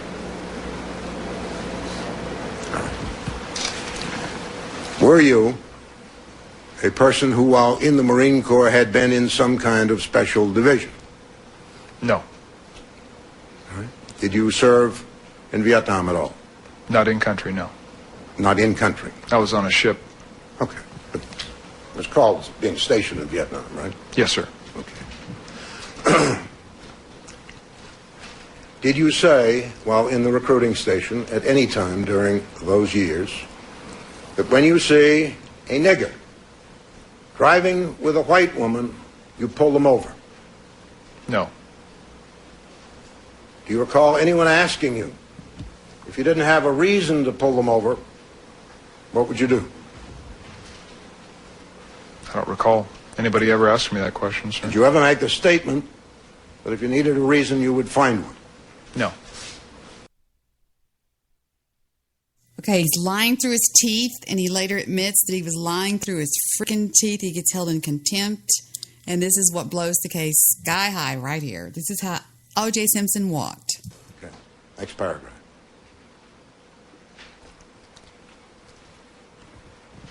Did you say at any time in that recruiting station, in the presence of any female, including Kathleen Bell, that you would like nothing more than to see all niggers gathered together and killed? No.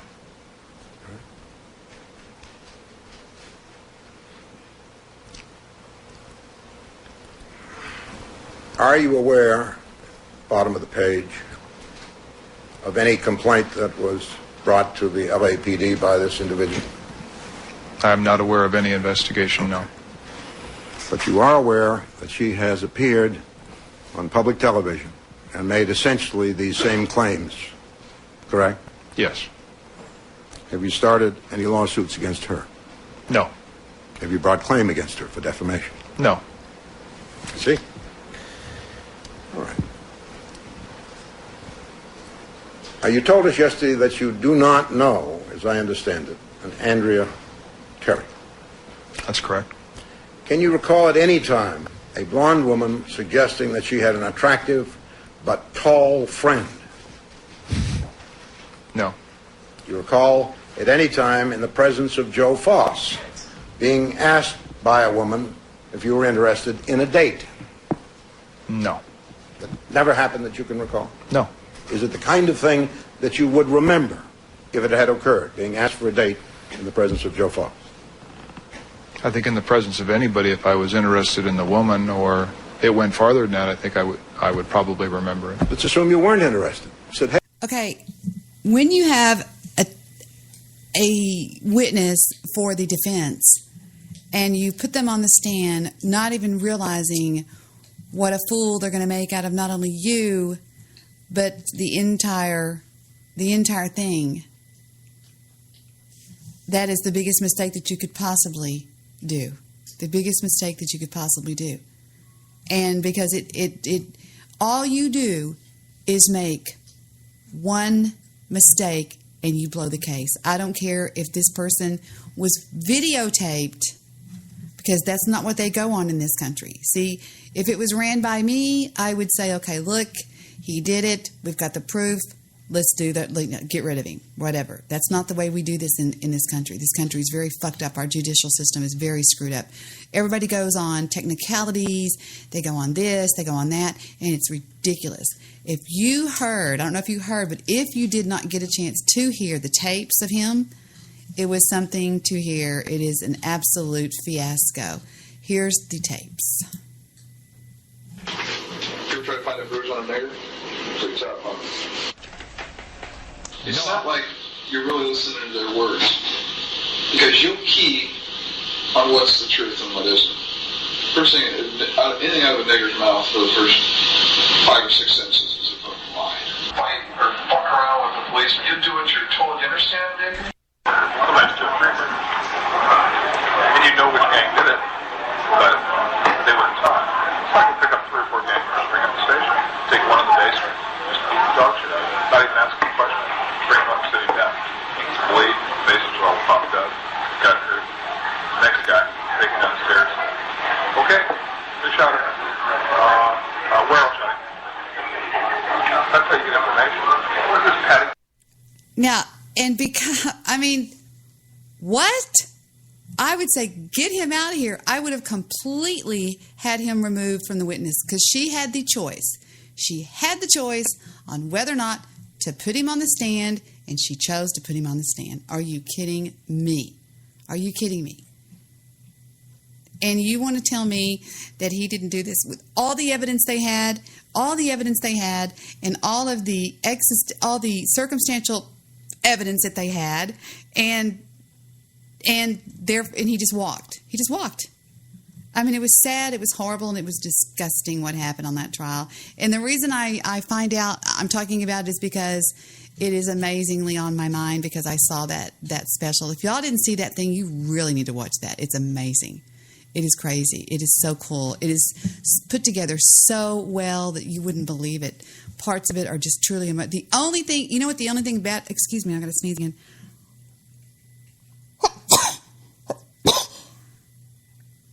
Gosh, I keep sneezing. I've been sneezing all day. The worst thing about it was the guy that played O.J. He wasn't anything like O.J. Simpson. Anything like it. It was crazy. It was horrible. I was like, what? That is the worst. I mean, you could have put anybody else on the stand. Anybody else in that thing except that guy. That guy was terrible.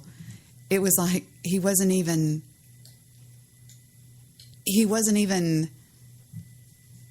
anything like O.J. Simpson. It was just that. It was that bad. And I'm sorry, one of my dogs is scratching right now. And I want to show y'all one more piece of it. Let me see what I can show y'all. I'll show y'all this one. Let me see what we got here. From The People versus O.J. Simpson. It was a story, a crime. It was sort of a documentary type film. It's really kind of hard to say what it was, but it was really good. Really, really good. But what really got to me was the part I thought, oh, I'm just reliving this all over again. Because I was in Pennsylvania. I was in Pittsburgh when it happened. And I was at a golf tournament. We used to go around and follow the PGA. We used to go with the PGA a lot, the PGA Tour a lot, because Victor had some friends on there. It was pretty good. Yeah, it's terrible. And it's just so sad the way this woman handled this. It was just like, why would they put this woman on this case? Not only that, she was a rape victim herself. We find that out. We find out that she was a rape victim, which is one of the worst things you can do. Ah, it's terrible stuff. Yeah, I'm trying to find a good thing to show y'all here. Let's see. If y'all haven't seen it, if you haven't seen it, you really need to watch it, because it will tell you anything and everything you've ever wanted to know about the case. Completely amazing. They don't really have any clips from it. I don't see any clips really. Not many at all. But there were people, there's people that think that that his son did it. I'm not real. I mean, I've never been completely convinced of that, really. I know that what really got to me is when they called O.J. Simpson and they said, hey, your ex-wife is dead. He just said, all right, I'll take the first flight out in the morning.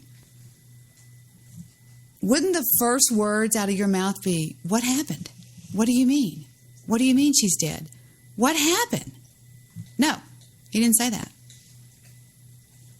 Didn't say that. Yeah, it's horrible.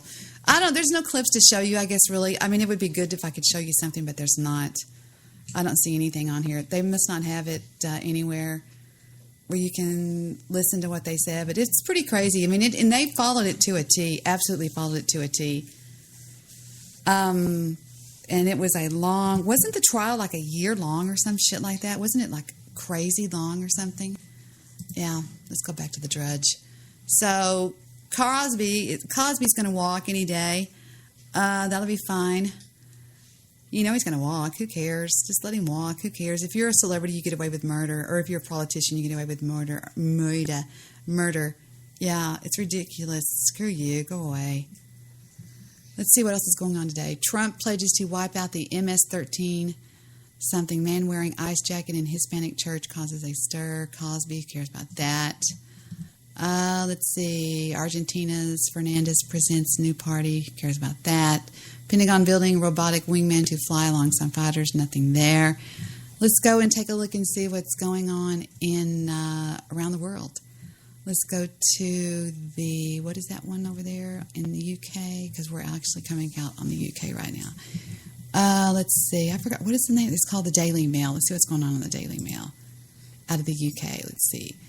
String of blunders. Ministers were warned again and again about the cladding that turned into a tiny fire into hell, leaving scores of people dead. So how was nothing done to stop the great towering inferno? It's pretty bad. That's most of the stuff. Muslims who were still awake in the small hours after staying up to break their Ramadan fast are hailed as heroes, helping to save the neighbors out of the fire. Well, that's good. That's good. Oh, I found that. No, I didn't. I found another video I was going to show you. That's all they're talking about is that fire. I guess that's pretty bad. I wonder if my friend over there who called me a little while ago was involved in the fire. Should we call him and ask him, or if he saw it or knows anything about it? Should we? Shall we? I'm so sick of the Kardashians. Kardashians, I have 2 words for you. Fuck you. No, I'm not jealous. I think they're stupid, ridiculous, and they're an embarrassment to women in society. They're just horrible. Let's give him a call. He called me about... When did he call me? He called me at 6:03. He called me a little bit over an hour ago. Let's give him a call. But the day after day, I will walk and I will pray. Why can't I get just one kiss? Is it ringing? Hello. Hello. How are you? Is this London? Hello. Can you hear me? Hello? Hello? Hi. Hi. Can you hear me? It's Debbie. Rats. Can you not hear me? Hello? Hello? Let me call you right back. Okay, what did I do? I changed the settings to mobile pre, which means he can hear me. Not now. Let's try him again. Call back. Click allow to make a phone call. How do you click allow? What? Hi, Debbie. Oh, hi. Can you hear me? Hello? Hello. Can you not hear me? Oh, rats. Hello. Hello? Rats. I'll try to call him one more time. Hold on. Let me see what I'm doing wrong. Can you hear me, Salem? Salem, can you hear me? It says microphone default. No, it should be on mobile pre and the out. Microphone default. What have you done? Can you hear me now? Hello. God, oh my God. Hold on. I've got to change my settings back to the way they were. Hold on. Let's just go with default. Can you hear me now? Hello? This is insane. I'm going to call back. Something's wrong. You can't hear me. He's over there in London and he can give us all the good stuff. Close window. Okay, what am I doing wrong? Settings, options. I don't... Hello? Hello? Hello? Hello? Can you not Okay. hear? Can you not hear me?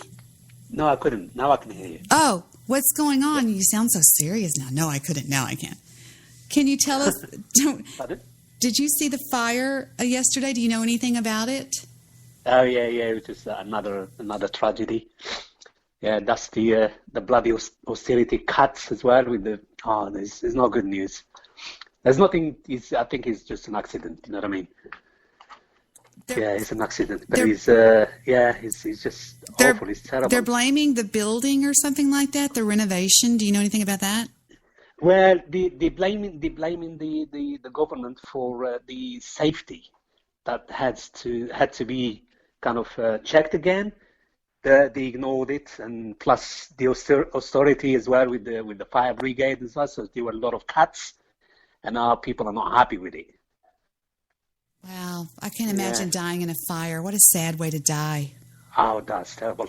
It's one of the worst fears for me. You know, like you can't breathe, you can't do anything.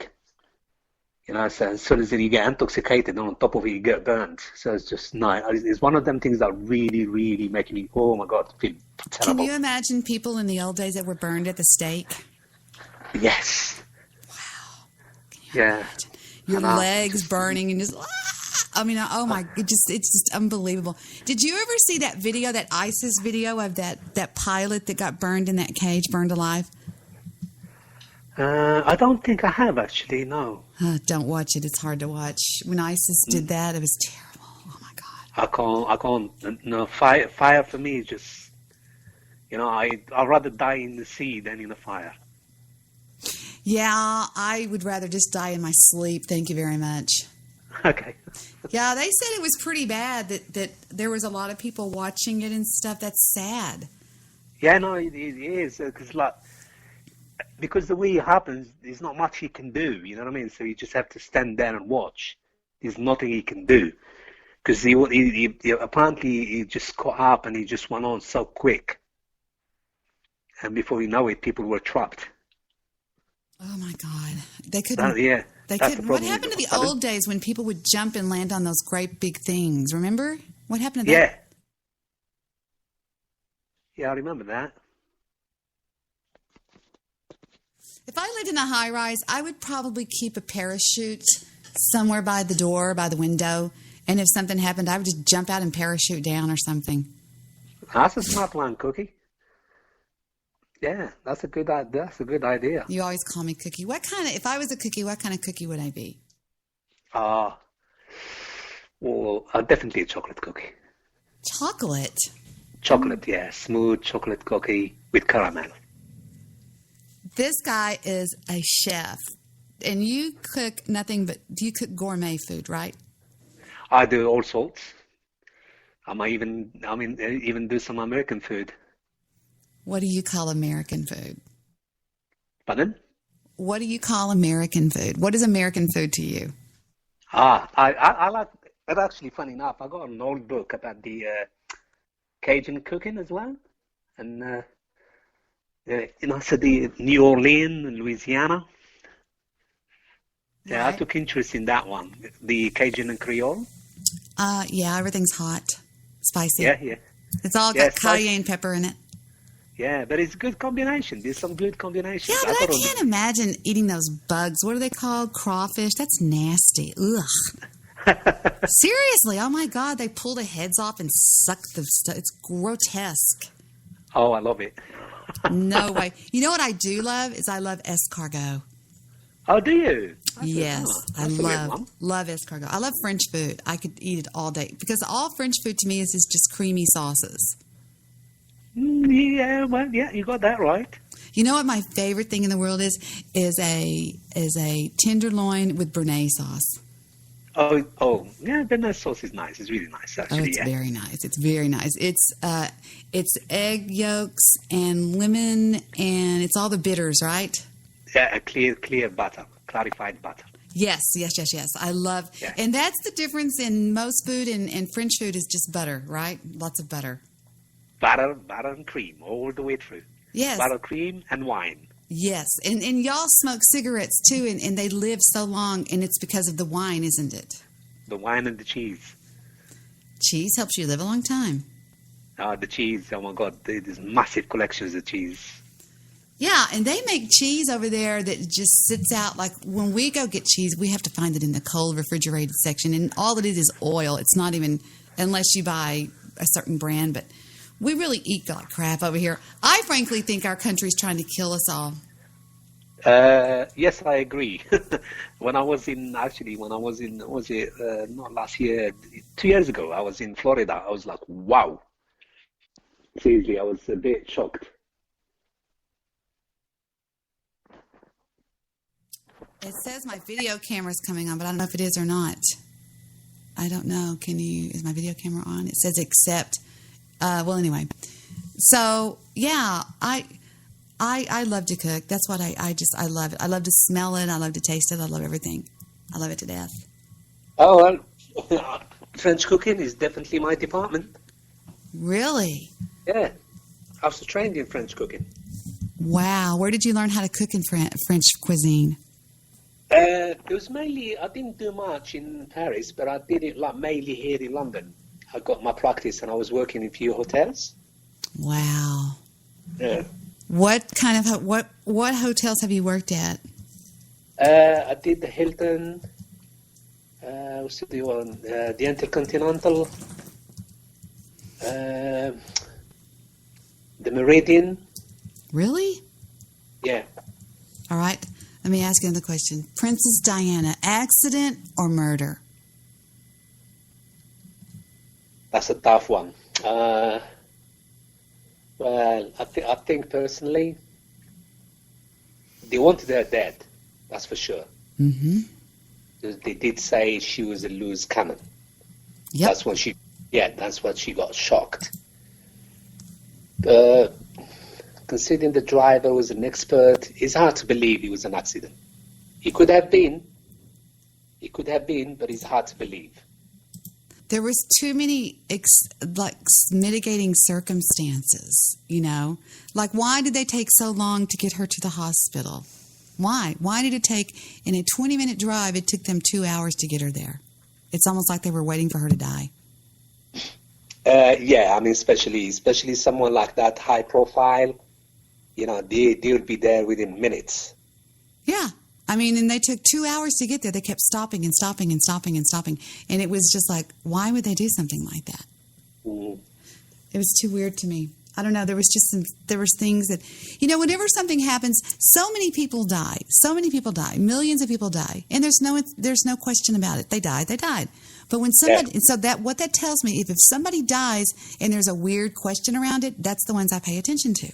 Because people tend to think, oh, no, that's not always the question. There's been a million celebrities that have died that I've never even thought about because I've never thought anything was questionable about it. Like Michael Jackson, I think that's a very questionable death. I don't think that about Elvis. I think Elvis was a big fat pig that just died. I don't think that a lot of people, but I do think there's a few of them that were questionable. I don't know, like, for a reason or another, you know, because she was too popular and too nice and too smart. And she was telling a lot of their secrets, and they do have a lot of secrets. Yeah, and a lot of people were jealous of her, and that's very dangerous. When people start getting jealous of you, God, you're in deep shit. You're in deep trouble. Yeah, because jealousy is the highest form of hate. Jealous people are dangerous. I don't Yes. care what anyone says. I think it's pathetic when people are jealous. I've never had a jealous bone in my freaking body. I revel when somebody does good. When I was in high school, my best friend was from a family with lots of money, and I used to love it. I used to wear some of her clothes. I used to always ride around in her new cars. I thought it was great. I loved it. I reveled in it. I was happy that somebody had something like she had. She had a lot of money. Seriously. I'm dead serious. Yeah, but in general, it's not like that, though, is it? No, people are horrible jealous. I'm so glad I don't have the money I used to have because I don't think people out there could handle it. Because they think that everybody that does a podcast is this poor, wretched soul that's just an absolute buffoon. They're doing it out of loneliness. They never think that maybe the family pushed them into doing it because they thought that they had something good to say. But what time is it right now? Do you know? It was 1:30. I know. Hi, everybody. Welcome to Debbie's game show for today. Today's contestant hails from France, and he's now over in London. His name is Salem. He is currently a used car salesman. And welcome to the game. How are you today, Salem? I'm fine, thanks, honey. Today's question is 10 questions, and it's called French cuisine. How much do you know about French cuisine? Ready? Ba ba ba ba. Number one. Bake offa, pork, mouton, beef, potatoes, onions, garlic, white wine, bay leaf, thyme, baked in layers after marinating overnight. Which region does that come from? Was that beef? Did you say beef? It says bake offa. It's bake offa. It says pork, mouton, beef, potatoes, onions, garlic, white wine, bay leaf, thyme, baked in layers after marinating overnight. What region does that come from? Is it Brittany, Champagne, Alsace, or Flanders? That's too hard. That's a region. You just wait just a second. We're going to go get another quiz. Hold on. It's going to be better than that. It's going to be about actual French cuisine. Ready? French cooking terms. 15 questions. Number one. What do French call a hollow puff pastry case used as a container for creamed dishes or savory fillings? Is it, I can't say these words, poussin, vol au vent, papilote, or veloute? Did you say poussin? Did you say the first one? No, say it again. It is a hollow puff pastry case that is used as a container for cream dishes or savory fillings. 5 seconds, Bob. No, I can't get that, sorry. Number two, what combination of melted butter and flour is used as a thickener for sauces or soup? What is it? Roux. Excellent. Okay. Champignons is the French word for what type of produce item? It looks like I'm sorry? Champignon? Did you say champignon? Uh-huh. Mushrooms. What did you say? Mushrooms? Let's write that down. M-U-S-H-R-O-M. All right. Enter. Now, rats. I have to go back and finish the questions. I had to enter it. Number 4. Beurre noisette is what type of butter? I don't know these words. Let me see if I can get this. Get the reader to read it. I don't know these words. It's horrible. What? Well, I know Marseille is nice. They do a lot of bouillabaisse. Is their national dish. Well, not a regional dish. Bouillabaisse in Marseille. Okay, here we go. Listen to the computer. When it decides to do it. My computer's really acting wanky today. Anyway, it says it's what type of butter. It's spelled B-E-U-R-R-E. Beurre noisette is what type of butte? Beurre noisette is what type of butter? Do you know? Beurre noisette is hazelnut butter. All right, good. Got it. That was one of the answers. Frappé refers to something that is whipped, sweetened, chopped, or chilled. Frappé. Whipped. Number 6. What is the French term for a clear, flavorful broth? Is it consommé, vichyssoise, or hollandaise? Consommé. Tornados are traditionally created from what type of meat? Tornados. Veal, pork, chicken, or beef? I think it's beef. Tornados. This French sauce uses butter, egg yolk, and liaisons. And its liaisons, America, are familiar with it as an essential ingredient in eggs Benedict, but is often served hot on vegetables. Hollandaise. Oh, wow, that's right. I thought it was béarnaise. Okay. No, it's actually the same procedure. With the béarnaise, you just add tarragon. It says, what is the name of the most basic version of this sauce? Is it hollandaise, béarnaise, bechamel, or Dijon? Hollandaise. Number 9. Béarnaise sauce is a variation of hollandaise with a mixture of vinegar and what herb is added? Tarragon. Wow, you're good. Damn. What is that? A bouillabaisse. That's what I told you before. Bouillabaisse. It comes from Marseille. Oh, wow. Bouillabaisse is a type of soup or stew flavored with white wine and saffron. It is usually made with 5 or 6 varieties of... It's a fish stew. There you go. Crudités, it looks like crudites, are a selection of raw what? Vegetables. Wow. Foie gras is a pâté made from chicken livers. True or false? False. What French egg dish served in a croissant shape and is often stuffed with cheese or vegetables has become a staple of American breakfast cuisine?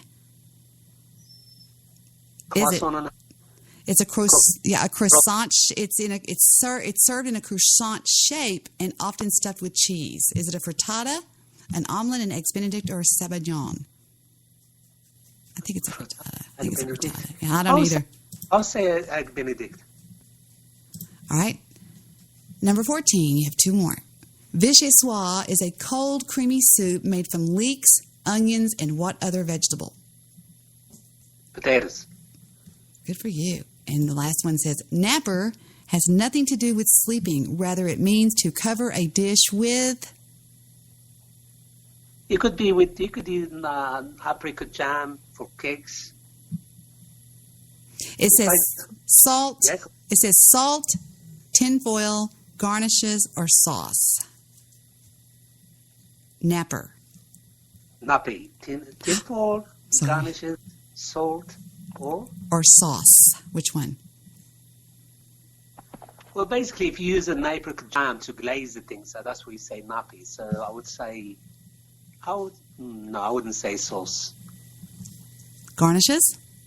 I would say part of the garnishes, yeah. Let's grade him and see how he did. I asked you, what do French call a hollow puff pastry? You didn't know it. The name was... Pastry, no? Vol au vent, whatever that is. Yeah. I asked you what combination of melted butter and flour is used as a thickener. You said roux. You were correct. Champignons is the French word for what type of produce. You said a mushroom. You were correct. Beurre noisette is what type of butter. You said butter browned with hazelnut. You were correct. Frappé refers to something that is, you said ice or, you said whipped. It's ice or chilled. Oh my God, yeah. Number 6. I asked you what was the French term for a clear, flavorful broth. You said consommé. You were correct.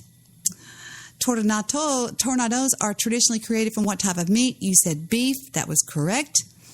The French sauce uses butter, egg yolk as its liaisons. Americans are familiar with its essential ingredient, eggs Benedict. You answered hollandaise, which was correct. Béarnaise sauce is a variation of hollandaise sauce with a mixture of what? You said tarragon. That was correct. I asked you a bouillabaisse is a type of soup or stew flavored with white wine and saffron, usually made with 5 varieties of what? You said fish. That was correct. Crudité, is it crudites? Is a selection of raw what? You said vegetables. That was correct. And foie gras et pâté made from chicken livers. True or false? You said false. That was correct. And I asked you, vichyssoise is a cold, creamy soup made from leeks, onions, and you said potatoes. That was correct. And napper has nothing to do with sleeping. Rather, it means to cover a dish with what? You answered garnishes. The correct answer was sauce. You scored... Yeah, you can say sauce or garnish. I'll take that. I'll take both. I think that's pretty good. You know, when you make the when you make cakes, mm-hmm. and you take your apricot jam, mm-hmm.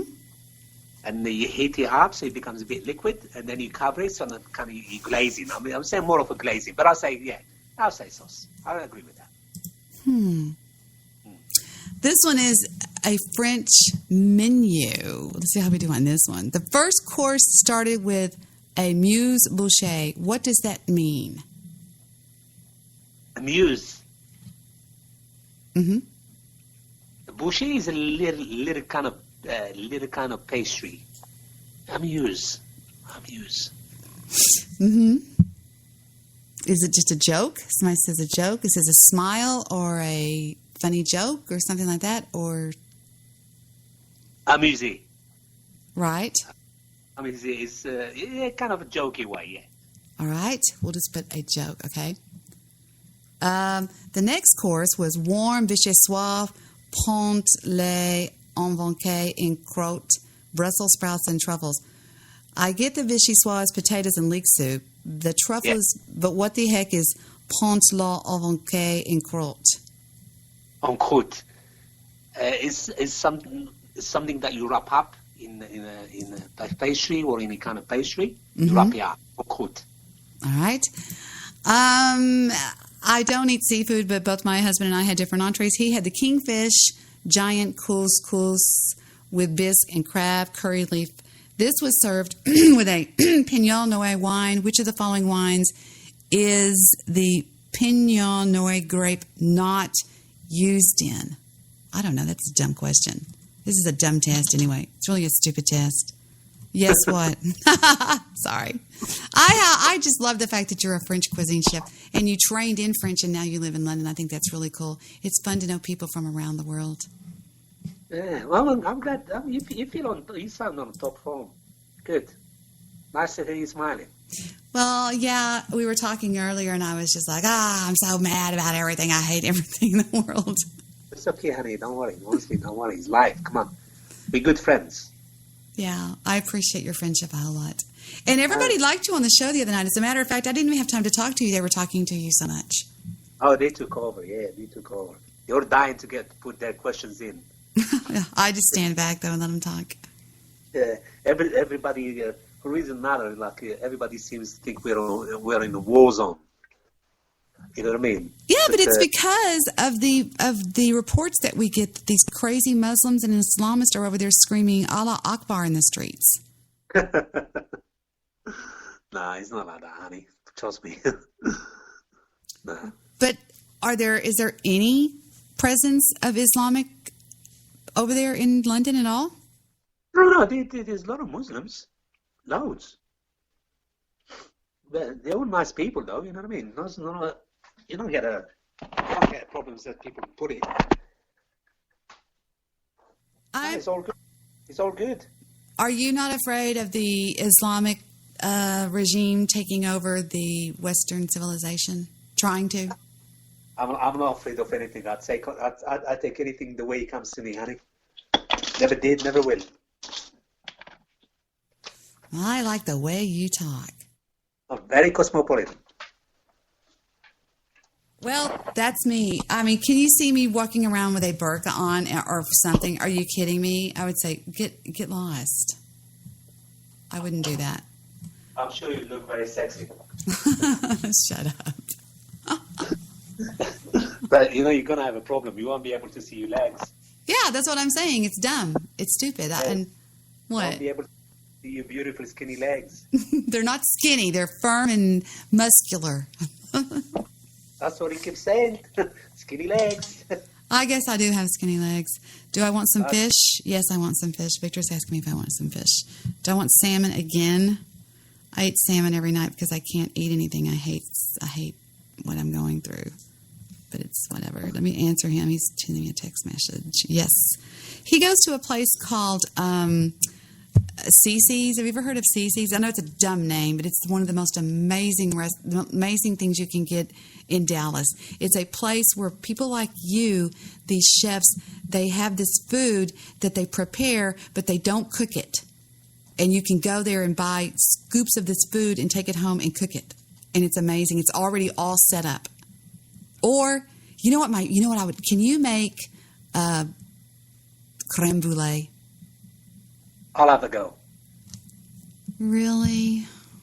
That's my favorite thing in the world to eat. I could live on creme brulee. Yeah? Yes. You like it with fruit or no fruit? No fruit. I mean, I'll have with damn it, I forgot to get my blueberries from Heather, damn it. I like blueberries in almost everything I eat as far as Jell-O or creme brulee or rice pudding, anything like that. I love fresh blueberries in it.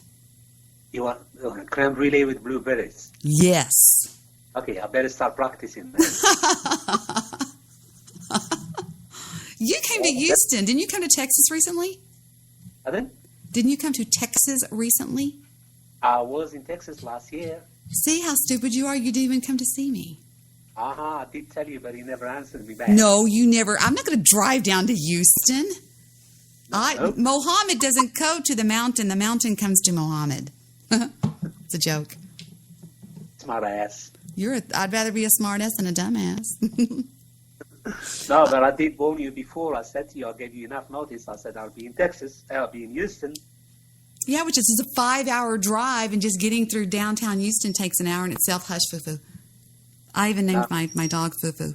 See, there she goes. Anytime I'm on the air, Fufu starts crying. There she is crying. What do you want, Fu? What? What? What? What?